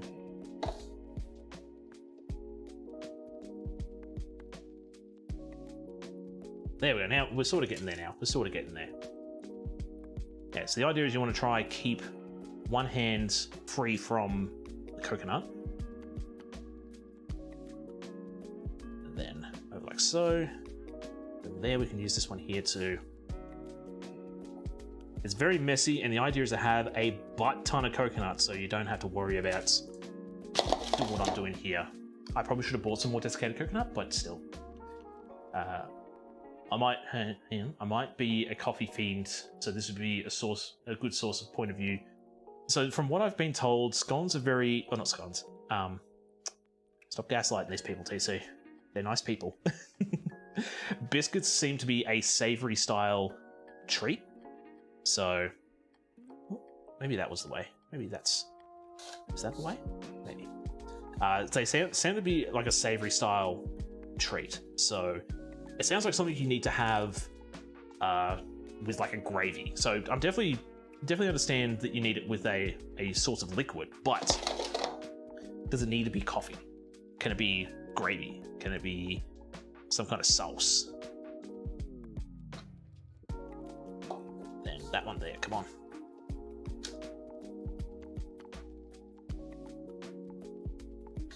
We're nearly there. We've got three more lamingtons, and oh, we could actually go. I can agree. Hang on, I can agree on. Texture should be drier, and then I like small amount of glaze on top. So you got glaze on there as well. Okay. Biscuits like buttermilk. That's a dinner roll to me. Okay. Whoa, I'm getting mixed signals everywhere now. They're not dinner rolls. They are dinner rolls. What? Biscuits are great with fried food and gravy. Yeah, I can definitely see that because again, a lot of you like Popeyes, and do you sell them at KFC as well? I know you don't do them at Macca's. Welcome to food. Nothing matches. Yeah, nothing matches up. Biscuits and gravy are just kind of like our potato and gravy. Yes. Yeah, potato and gravy is great.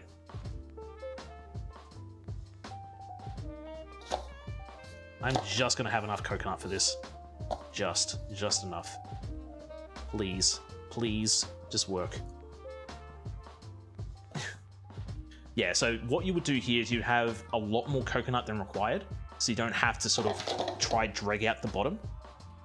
Something else you can do here too is you can use what you call it? You can make like a thin raspberry jello, and you can make pink ones. Okay, so that is. Oh, hi, Titch. Okay. So, alrighty. So what was there? Yeah. Scones are a tea. Yeah, scones are definitely a tea and coffee snack, and I would say those ones there you want a little bit cakey. Scones you want cakey. From what you're talking about, biscuits, yeah, it sounds like you want them dry. You want to dunk them. You want to dunk them like the heathen you are. Dunk them in your broth. KFC and Popeyes, yeah, I thought so. I thought I heard someone say KFC did biscuits. So this is not going to be the final thing, but Titch, zoom in. Zooming in. So these are lamingtons. So now what we would do here is we would let like the chocolate soak in and sort of set a little bit. And sometimes you can cut, so you would cut a side off and you fill them with cream. You can just take it apart and fill it with cream as well. But yeah, you can have jam and cream scones. You can just have the scones as they are. I would devour these as they are, 100%. But as I said, you can make, I have made, and I know of places that do, they'll take a jello mix and thin it out, and then they'll dip the lamingtons into the jello mix to make pink or raspberry lamingtons, which look cool. Look cool and taste cool. Titch, zoom out. Zooming out. Dinner rolls. Dinner rolls have one constant bean. Biscuits have layers and crumbles. Right. Okay. All right. So okay. From what I gather now, like yeah, biscuits are more. Yeah, it sounds like it's more of a layered dough than just a like. So yeah, scones is just like a roughly mixed up dough. So your fat is mixed into your flour and your water. You quickly mix that. You don't actually turn it into a dough, and then you cut it straight away and bake it. Where it sounds like that biscuits are more. You turn it into a pastry, fold the pastry, and then bake it off that way. Okay, completely different things, but very similar. If you do, and if not, do a fairy lamington if you have any to spare. I don't. I did not think about that at all. I did not think about that, sorry. What I am going to do though is I'm going to move some stuff around because I want to try and get these biscuits done. That can go there. Whoop. I'm going to grab a few of these melting moment biscuits. I'm going to chuck these in the freezer because we're going to get these filled. And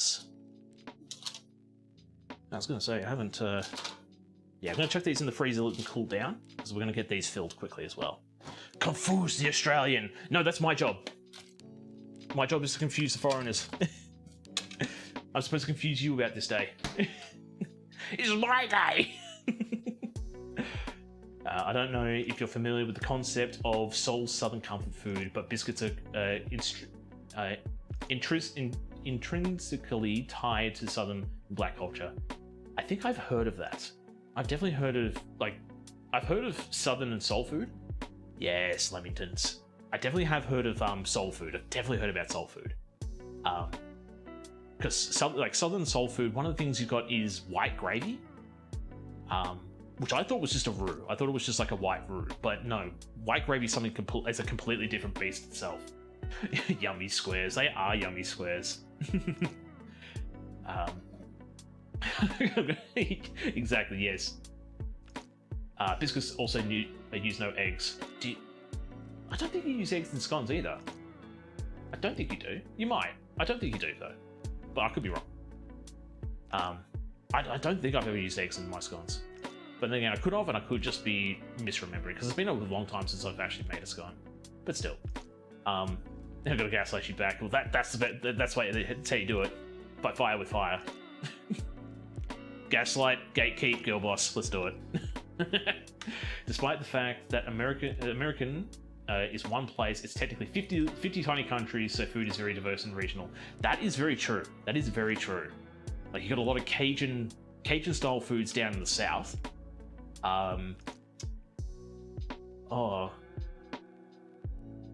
New York, Boston, I want to say are more like European and Italian. What would you say California is? Would you say California is more like Oriental? I'm not sure, but still. White gravy is so good and so bad for you. Yes, I think I've seen a recipe for white gravy and it does look pretty gnarly, to say the least. It does look very gnarly. So you eat these on the regular, it's like, damn, skip it, boy! We put them on a biscuit. Have them with some fried chicken. Hooey, boy! Gotta put you in the grave faster than your mama. I don't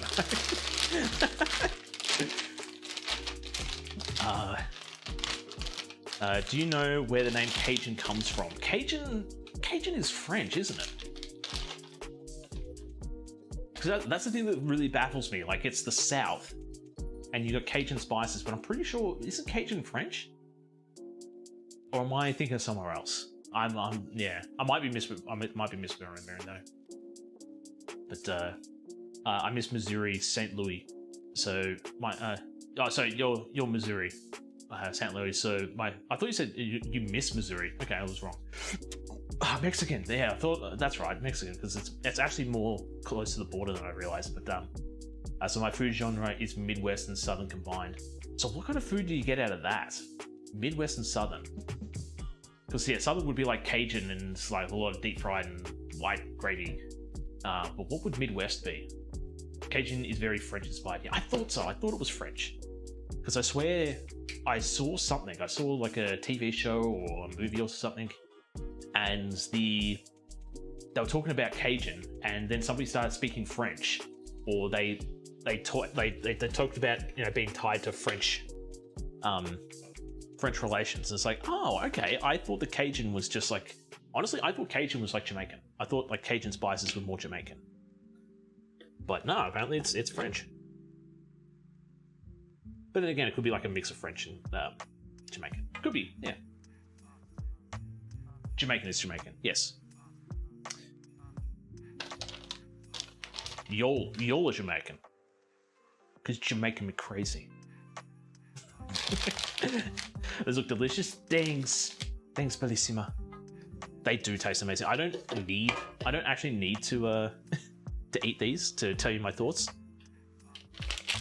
But I am going to try one because something I will say. A lot of the lamington recipes I've seen online and I have gotten from recipe books, they call for a different type of cake. So it's not really a sponge cake we're making in those ones.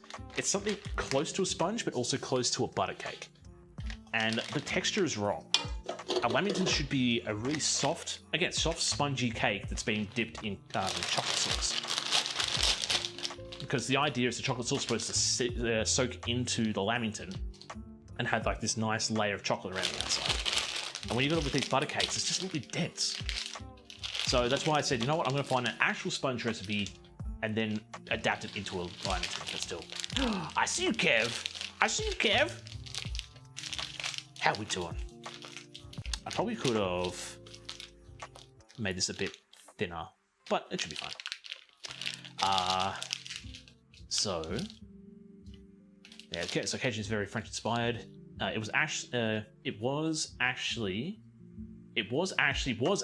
French Arcadians, but the locals had trouble saying. Hang on. So the locals had trouble saying it, so they did an Aussie and changed it to Cajun. Right. Okay. Yep. Yeah. So there's one thing you need to know about. If there's one thing you need to know about Aussies, we abbreviate everything. So in my state, so in Victoria, in Melbourne, we have this huge cricket ground called the Melbourne Cricket Ground. Fitting, like you play cricket there, it's massive. It's one of our biggest venues in Australia. You talk to anybody in Melbourne, it's not called the Melbourne Cricket Ground. So you go, oh, I'm gonna go visit the Melbourne Cricket Ground today. It's like, no, mate. We don't call it that. We call it the MCG here. It's like, oh, okay, so I'm gonna go visit the G. It's like, no, we don't call it that. We don't call it the MCG. Oh, what do you call it then? We just call it the G. But yeah, it does sound very Australian to me. It seems like too many syllables. Just shorten it. Yep, the G. Gonna go to the G. Watch the Dons beat the Dockers. Yeah, it's gonna be a good day. Good day, mate. Gonna have some beers. Gotta stop by Bunnings, have a snag. Hey, Chefry, I'm playing Ark and wanted to tell people about you. Oh, nice. Thank you. I'll tell people about you too. Kev's awesome. Go follow Kev. Kev's a sweetie. Boop. Go follow Kev. Kev's awesome. Look at this guy. Kev's good at reading games. Really good. Seriously, go follow Kev.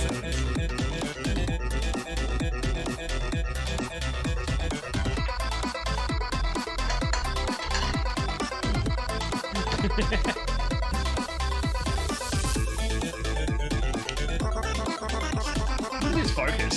Look at his focus.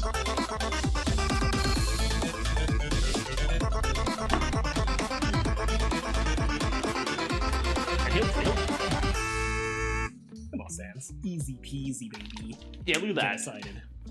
It's easy peasy. He does it with no sweat. No sweat whatsoever. It's just like, yeah. I think that's supposed to be like a really, really tough rhythm part of Friday Night Funkin'. It's like, yeah, that's easy. I'm all smiles and fun. Thanks. Kev's awesome too. Go follow Kev. Florida is like 3 different southern regional cookings rolled into one. Florida is a different beast altogether. Florida's awesome. I'd love to go visit Florida sometime. Do you know they eat kangaroo in Australia? That's so gross, man. Eats fried gator tail. Why would you eat that cute marsupial? But yeah, it's true. We are the only country. We're the only country in the world that eats the animal on its coat of arms.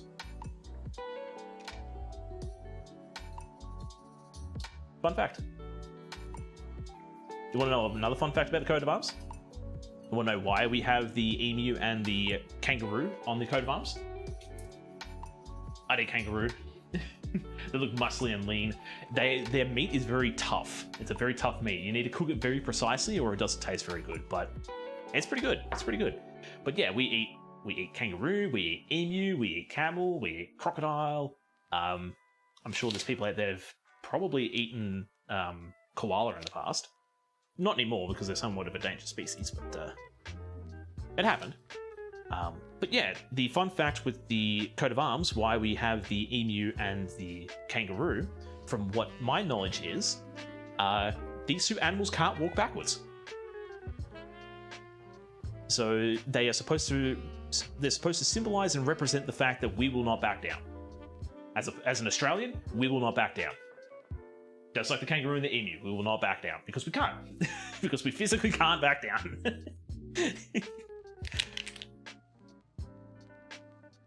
They're not ambi walkers, yes. Florida is a mythical creature of all the states, yes. Gotta meet all the people in Florida. Like truck free. Crazy ass. The fighter. It is gamey, yes. It's games. It's all fun and games. It's all fun and games until the Roo fights back. It's all fun and games until the Roo eats you. Oh no, the Roo got out. Gotta eat the people. And also, I forgot to say hi to the person popped up by before. Princess Avitica. Vixia. Princess Avixia. Welcome in, how you doing? Have you had goat before? I always imagine kangaroo to be similar to goat in terms of cooking method time. I think I have had goat before. Maybe? For argument's sake, I'm actually going to say no. I'm going to say no just because I can't remember if I have had goat or not. But it sounds like something... I don't know. Might have been something I've seen in in a restaurant. It's like, oh, they have goat, but wait, the filling is butter and sugar? Yes, pretty much. Well, this one here is so I've used something different here today. So I've used like a vegetable shortening and sugar, but butter and sugar is just as well good. The reason why I used the I put a lot on that one. Oh. The reason why I used the vegetable shortening and sugar today is because the vegetable shortening and sugar gets a more pure white frosting in my mind, whereas buttercream still has that sort of yellowy, sort of buttery color to it. And I wanted something that's really very crisp and white. That's just me. Put some sprinkles in the middle one for me, please. In the middle one. So what are we doing? So we go... Hang on.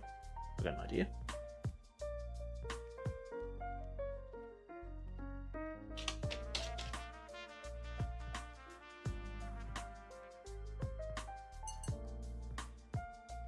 There we go, we got a pinata one!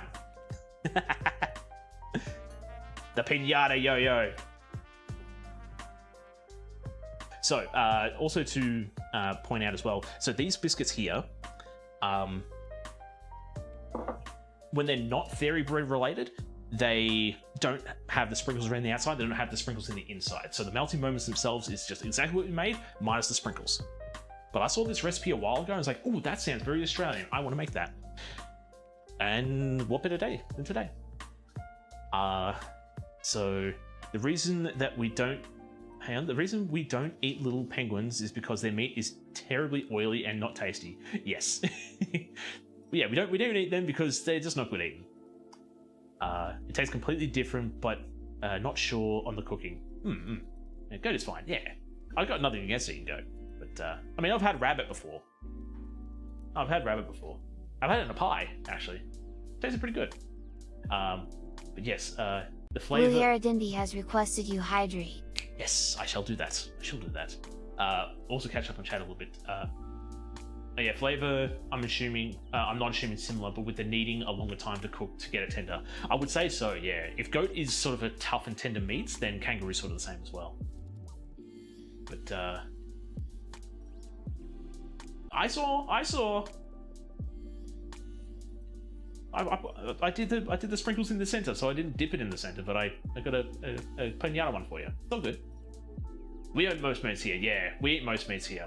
But something that I will say as well to take away from Australia Day, there were some campaigns in the past which I want to say was not malicious, but we did poke fun at vegetarians and vegans on this day, because this day is the day that you eat lamb, you cook a barbecue, you drink a beer, and we would sort of poke fun. It's like, oh, you know, Susie and Timo are vegetarians and vegan respectively. Nina. But doesn't matter. Doesn't matter if you eat meat, you're vegetarian, you're a vegan or whatnot. What shows a good Australia Day party and a good host for an Australia Day party is inclusion of all. Like I said, today is not the day of what happened in the past. Today is celebrating the day. Today is celebrating where we live, the people who live here, how we've come as a society and a group of people from mixed ethnicities and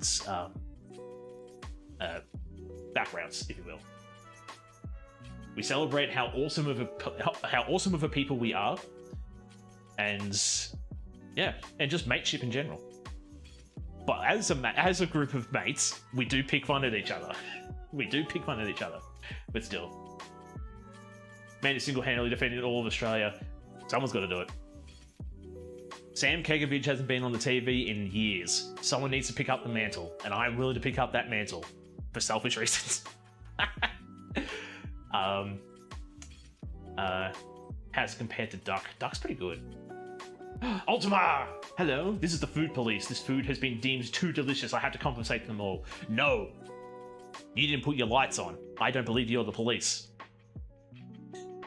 You didn't put your light on. And also, Blue? Bluey? Cheers. Penguins better to watch. Penguins are better to watch. It's the roadworks. Wrong lights! I don't have an Australian themed plate, actually. There's your siren, but yeah.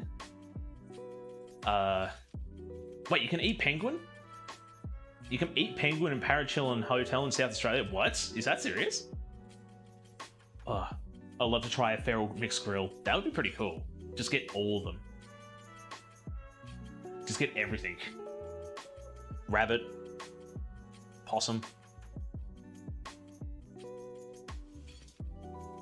Okay. Those two there. Oh, perfect. We're going to get you prepped and ready for the final shot.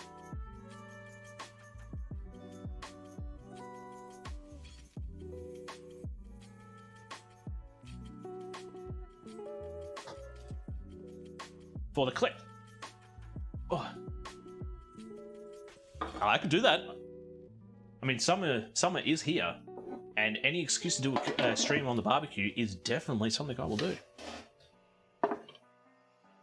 Okay. So, let me clear the bench up so we've got a nice... Run.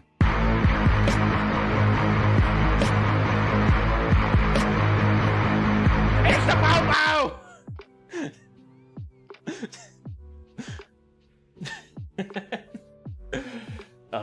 Thanks, Tels. Thanks for the bits. Road trip to South Australia, TC, Mama TC. Meet you there, Jason. Yep. Jason can show us the road. Get him! Eat food too delicious. Eat food too good. Alrighty.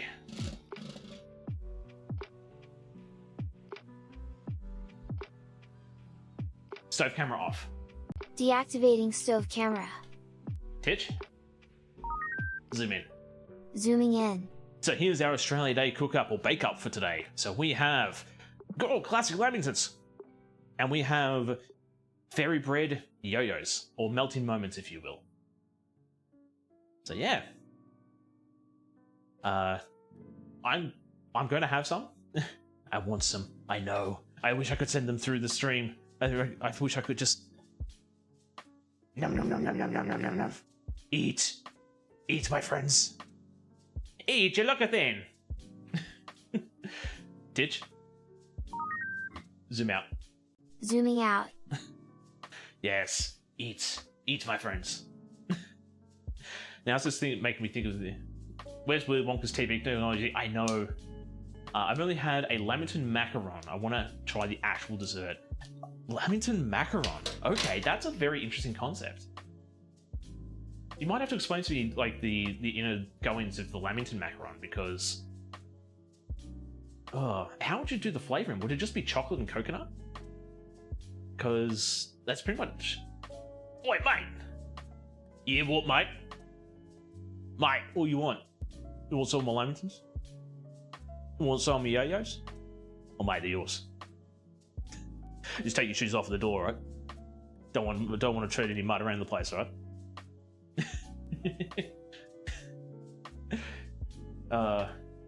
Copito.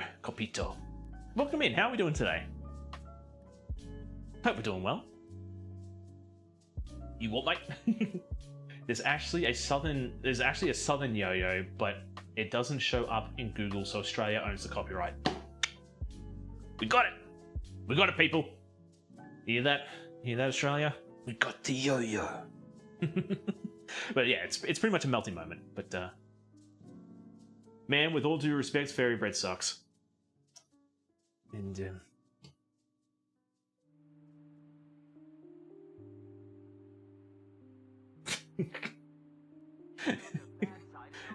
no.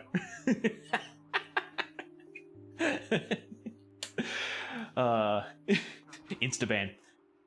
You're entitled to your opinion.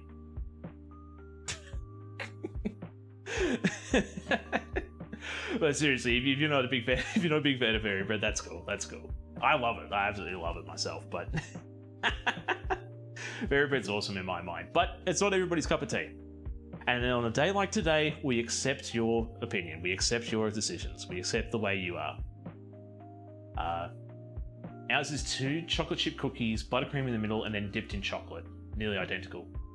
Oh, okay. This sounds like a choc dip Oreo, but still. Yeah, I was trying to get around that. You're entitled to your opinion, but it's wrong. In this space here, it is completely wrong. Fairy bread is the king of all party foods. I mean, at least it's better than that the British gastronomy.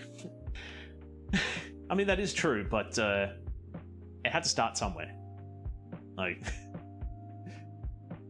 I mean, they would have just done bread and butter, and beans on toast. As very basic as it is somewhat comforting for me anyway. I don't mind baked beans on toast, but yeah, that's I guess that's just me. Yeah, it's just beans on toast. Black pudding though. Black pudding's a different beast. That's pretty good. At least there's kinds of triangles. At least we have trapezoids. No, this circular mock. I can understand why they sent you over. I can understand why they sent you over across the pond. Oh. Oh no. Sorry. I'm trying to think. Don't even. Meanwhile, you got Mexico making tacos out of tongue. That's good. Yeah, I'd be down for the beef tongue. Yeah, no Mexican food slander. No. Okay.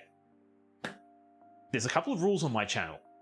Some of them obviously are in the description when you pop up inside of the chat. Very basic stuff. Don't be a butt. I'm not much of a therapist, so I can't really help with your problems. But I have some unspoken rules as well. First things first, we don't kink shame. Second off, if you're going to head out and lurk and grab some food, you need to tell the class what you're having for food. What are you eating? Third, there are no bad food opinions. Okay? If you like having sardines on toast, that is definitely fine. If you love having beef tongue in your tacos, awesome. If you hate fairy bread, that's cool. Am I going to think differently of you? Of course I am. But I'm not going to be a butt about it. Kink shame is my kink. I'm so hungry, can I make myself a sandwich? Wait, yeah, of course you can make yourself a sandwich. Of course you can. Apologies, but I must depart. Happy Australia Day to you. Bye. Well, thanks for stopping by, Ultima. We're actually going to be finishing up now. Yeah, I think we're going to be finishing up now because my batteries are about to die in both my microphone and the receiver. We don't kink shame, we kink judge. Yeah, exactly. We judge.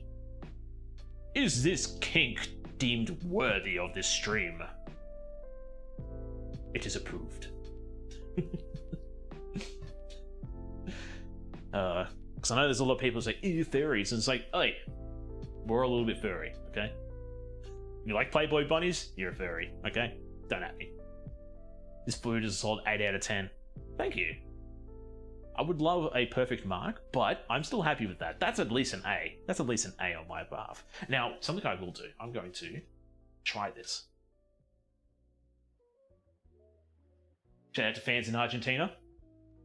Are we supposed to be actors in Argentina? Or was it Brazil? I thought, yeah, it's Argentina. Yeah, we're supposed to be actors in Argentina. We actually get paid today. Thank you, Alzma. Now I want to. That's it. I got it. Yes. Sorry, kick me out of the World Cup. It doesn't matter. I have no stakes in the World Cup. The better team won, I would say. Unless we were absolutely crushing it until we got to you guys, then stuff you. But it's all good. This is it. I got it. I finally got it. Mark this down. I'm going to mark it down in my book. This is the base for the Lamington. This is awesome. This is the pop. So soft and spongy. Chocolatey and coconutty. The jam. It's got the juice. This is it. You do not know how long I've been looking for a decent Lamington recipe, and this is it. I found it. I found my recipe. Hold on. I'll cut one up, please. Yay! We can have this as a recipe! Let me cut one up for you. I don't have any whipped cream. Ooh. I do. I'll just do it on the table. I'll be in there in 20 minutes. I think Thorn and Mama TC are going to be here as well, so make it 15 and you'll get one. Titch. Zoom in. Zooming in. So, the inside is sponge cake. They're very soft and squishy sponge cake too. Really good. But Chris 545675. Welcome to the Shark Tank. I hope you enjoy your stay here. Need that croc session, yes. So yeah, you've got the soft sponge. We've got a layer of jam in the center. The Popo won't like me if I do that. Well, you just got to be faster than the Popo. But what we can do here as well, I've cut this in such a silly way, but what you can do with this as well, what makes this really nice, I don't like using this one here. It's like Ganzisto. Oh, do we have a similarity? I don't like using this stuff here because it's a little bit artificial, but have some cream with it. Titch. Zoom out. Zooming out. I usually like to whip my own cream, but oh, this is gonna be messy. This is gonna be messy. Yes. Yes. Yes. This is delicious. It's so good. I'm gonna put this down. I'm so happy about that. Oh, I was worried. Not worried, but I said I've been looking for the longest time. Looking for the longest time to get a Lamington that was good. Not dense. That's it. Shove it in. Oh yeah. Yes, get it in there. So, with that all being said and done, and hang on. Let me I gotta clean this bench up a little bit. Blue Haradindi has requested you hydrate. And that I could do. You definitely need. So this is definitely something to have with coffee, tea, milk. This is a tea time cake, 100%. But Louis, cheers. In Mexico, there's these like sweets that are exactly like that. Sponge cake with jam, with a jam layer covered in chocolate. Do they roll it in desiccated coconut though? Because it sounds like it's very close. Maybe the coconut sets them apart. No coconut. Ah, not so. not trying to sound relieved. There, it's like, oh, we got something different here. I just didn't want another argument of the whole like, no, we did it first. I don't like having that debate about the pavlova. I don't like that debate. Pavlova is awesome. Can you just give it to us? Like, sure, New Zealand's got some pretty good things going for it, but Pavs is ours. Pavlova is ours, please. Alrighty, so with that being said, let me throw this up. Mute that for now. Oh, the only problem now is I've got all I've got coconut all over my mouth now. Alright, so who do we have on at the moment? So we have So what are our thoughts? Do we want to go try find somebody new to say hello to in the food and drink category? Or do we want to go say hi to one of our lovely friends in our community? So we've got a couple of choices in this sense. So first and foremost, we do have a food and drink category in the form of Camel Lol, who owns the Dirtiest Kitchen on Twitch. I can't really see what he's actually doing at the moment, but again, he does have the Dirtiest Kitchen on Twitch. If we want to see some gameplay stuff, we've got Semantics, who is currently doing Animal Crossing. We have Creeper Kev, who is playing Ark, like he did say before when he popped in. We've got Random B at Home, who is doing an Iceland recap and then going to do some gaming after that. We have two lots of The Witcher. So we've got Sarah it's Sarah Lou playing The Witcher 3. We've also got Eternal Ember playing The Witcher 3 as well. If we want to see some more food and drink as well, it looks like Agent Jacqueline, or who's now redubbed themselves Chaos Kitchen, has it looks like they've just started. So they're making Tacky's cheesecake. Okay. So that's who we've got in the way of people that we know, but we could go find somebody else new as well. There's a lot of people online. Yeah, Thursdays. It's a different thing doing Thursdays. But in the form of new food and drink. So let me pull up, food and drink. So who's doing crud on food and drink?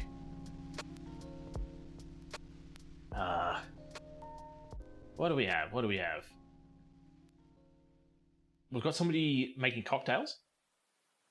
So they're doing, it looks like it's all things agave. Okay. Not all things, but definitely, was that mezcal and tequila? Okay. So we've got a cocktail stream that we could go have a look at. We have... It looks like somebody's just putting rubber bands in a watermelon. Okay.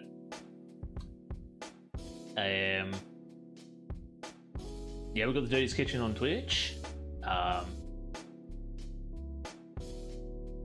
And... we've got someone making street food. Looks like they're making waffles. Okay. Also got Happy Wayfarers. So what's that? Homemade coffers haggis. Okay. What's everybody's thoughts at the moment? I have a 1922's book, Australian Home Cookery by Emily Futter, contain a recipe for meringue with fruit filling. This is the first known recipe of a food entirely resembling the modern pavlova. Okay. 1922. All right, well, we'll have to cross-reference that with New Zealand's entry as well. But yeah. What else have we got here? Chef Jate. What's Jate? Make croutons. Looks like they're making. What is it? Chowder. Looks like they're making chowder at the moment. Yeah. But then again,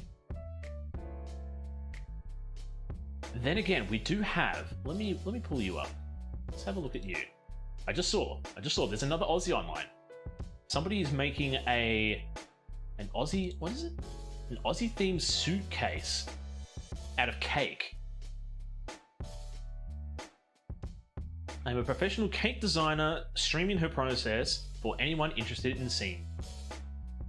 Who's calling the popo on me? Oh, Jacka, thank you so much. I'm glad you enjoyed it. You know what? I think we're going to say hi to it's Anika. Anika2238. I'm going to say hi to them because I love cake design. I haven't posted. I posted a while ago, but I actually deleted the post because, well, I didn't know how Instagram worked. But I've done a fair bit of cake decorating myself in the past as well, so I need to get back on top of that and start reposting my own cake decorations. But I'm definitely down to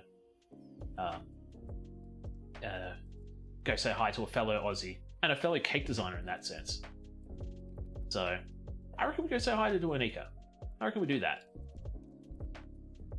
So boop boop. Copy. Boop. Go back to here. Start the raid. Fire that up. Oh, you gotta wait for my keyboard to.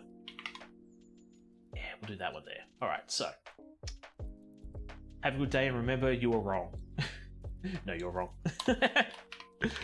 So. Hello everyone. I am the Titanium Chef Helper Bot. Or Titch, for short. It's a pleasure to meet you all. Why isn't my thing working? Why isn't my thing working? Hang on. Commands. My raids are not working. Wait, raid? Yeah. The raid should have popped up. Did raid pop up? Sub raid is okay. Just standard raid. Did I spell it wrong? No, apparently that one's wrong too. Well, the main thing is I've got it here that I can do that. So let's get the raid message up as well. So raid, do edit, boop, back there. I don't know why that happened. The shout out thing didn't work too either. So where is it? That one there. All right, so that's the regular one. So for people who are part of the Shark Tank or just doing a follow, copy the one I just did. But the sub raid is for the ones who are a part of the Frenzy and whose pockets are truly lined with gold and are super awesome for supporting me. You guys are awesome. But with that all being said, let me finish up by saying thank you so very much to everybody who came by to check out what I was doing today. It's very much appreciated that you guys hanging out with me today. Today of all days. Now, one thing to take away from today as well is this is not the only cooking stream for this week. Tomorrow we are going to be back at it again, but I'm going to be right behind the camera. When I say right behind the camera, it's going to be like a couple of rooms over because I'm doing an outdoor cooking stream on the barbecue where I'm going to be doing pretty much what we did today, but on the barbie. So we're going to have just a whole Australia Day weekend happening. Same time, same place. Are those the shark mitts? They are, yes. And they're right here too. Wow. I'll miss tomorrow as I'm back in the office. Crud. It's alright though. But yeah. Thank you to everybody who dropped a follow today as well. Thank you for being thank you for the support. We are going to be doing a new stream with that, which is going to be a cake decorating stream, much like we're going to jump into today, where I'm going to be making the emotes that's in the raid message as a cake. So it's going to be a simple design, but I did promise that we'd do that kind of stream once we hit 500 followers, and we did that today. So thank you so much for everybody who followed today. Thank you for the redeems as well. I'm glad you have fun with my redeems, and thank you for keeping me hydrated as well. Soda Kick Party, welcome to the Shark Tank. I hope you enjoy your stay here. Also, big old shout outs also thank you for the resub as well, Nish. Very much appreciated. But A Recipe Reborn, or Lemon, thank you so much for sharing your community with me. It's very much appreciated that you do so. I know our time zones don't really co-align with each other, and it's hard to sort of catch one another doing stuff, but it means so much that you drop your community over today. I do try to catch your streams when I do. I really do, but I'm either working or asleep. Time zones are a butt. But that all being said, let me fire up this raid. Make sure that they're still going. Yeah, they're still going. Good, good, good. So, with that all being said, that all being done, thank you so very much for being here. Take care of yourselves out there. Stay safe. Have a wonderful Australia Day. Even if you don't come from Australia or not in Australia, just be a good mate to your friends, to your family. Just be a decent person to everybody around you. Yeah. And we'll be back at it again tomorrow. Same time, same place, but outside. Alright. Catch you later. Let's go show some love to Annika. Show some love to Annika. Alrighty. Catch you later.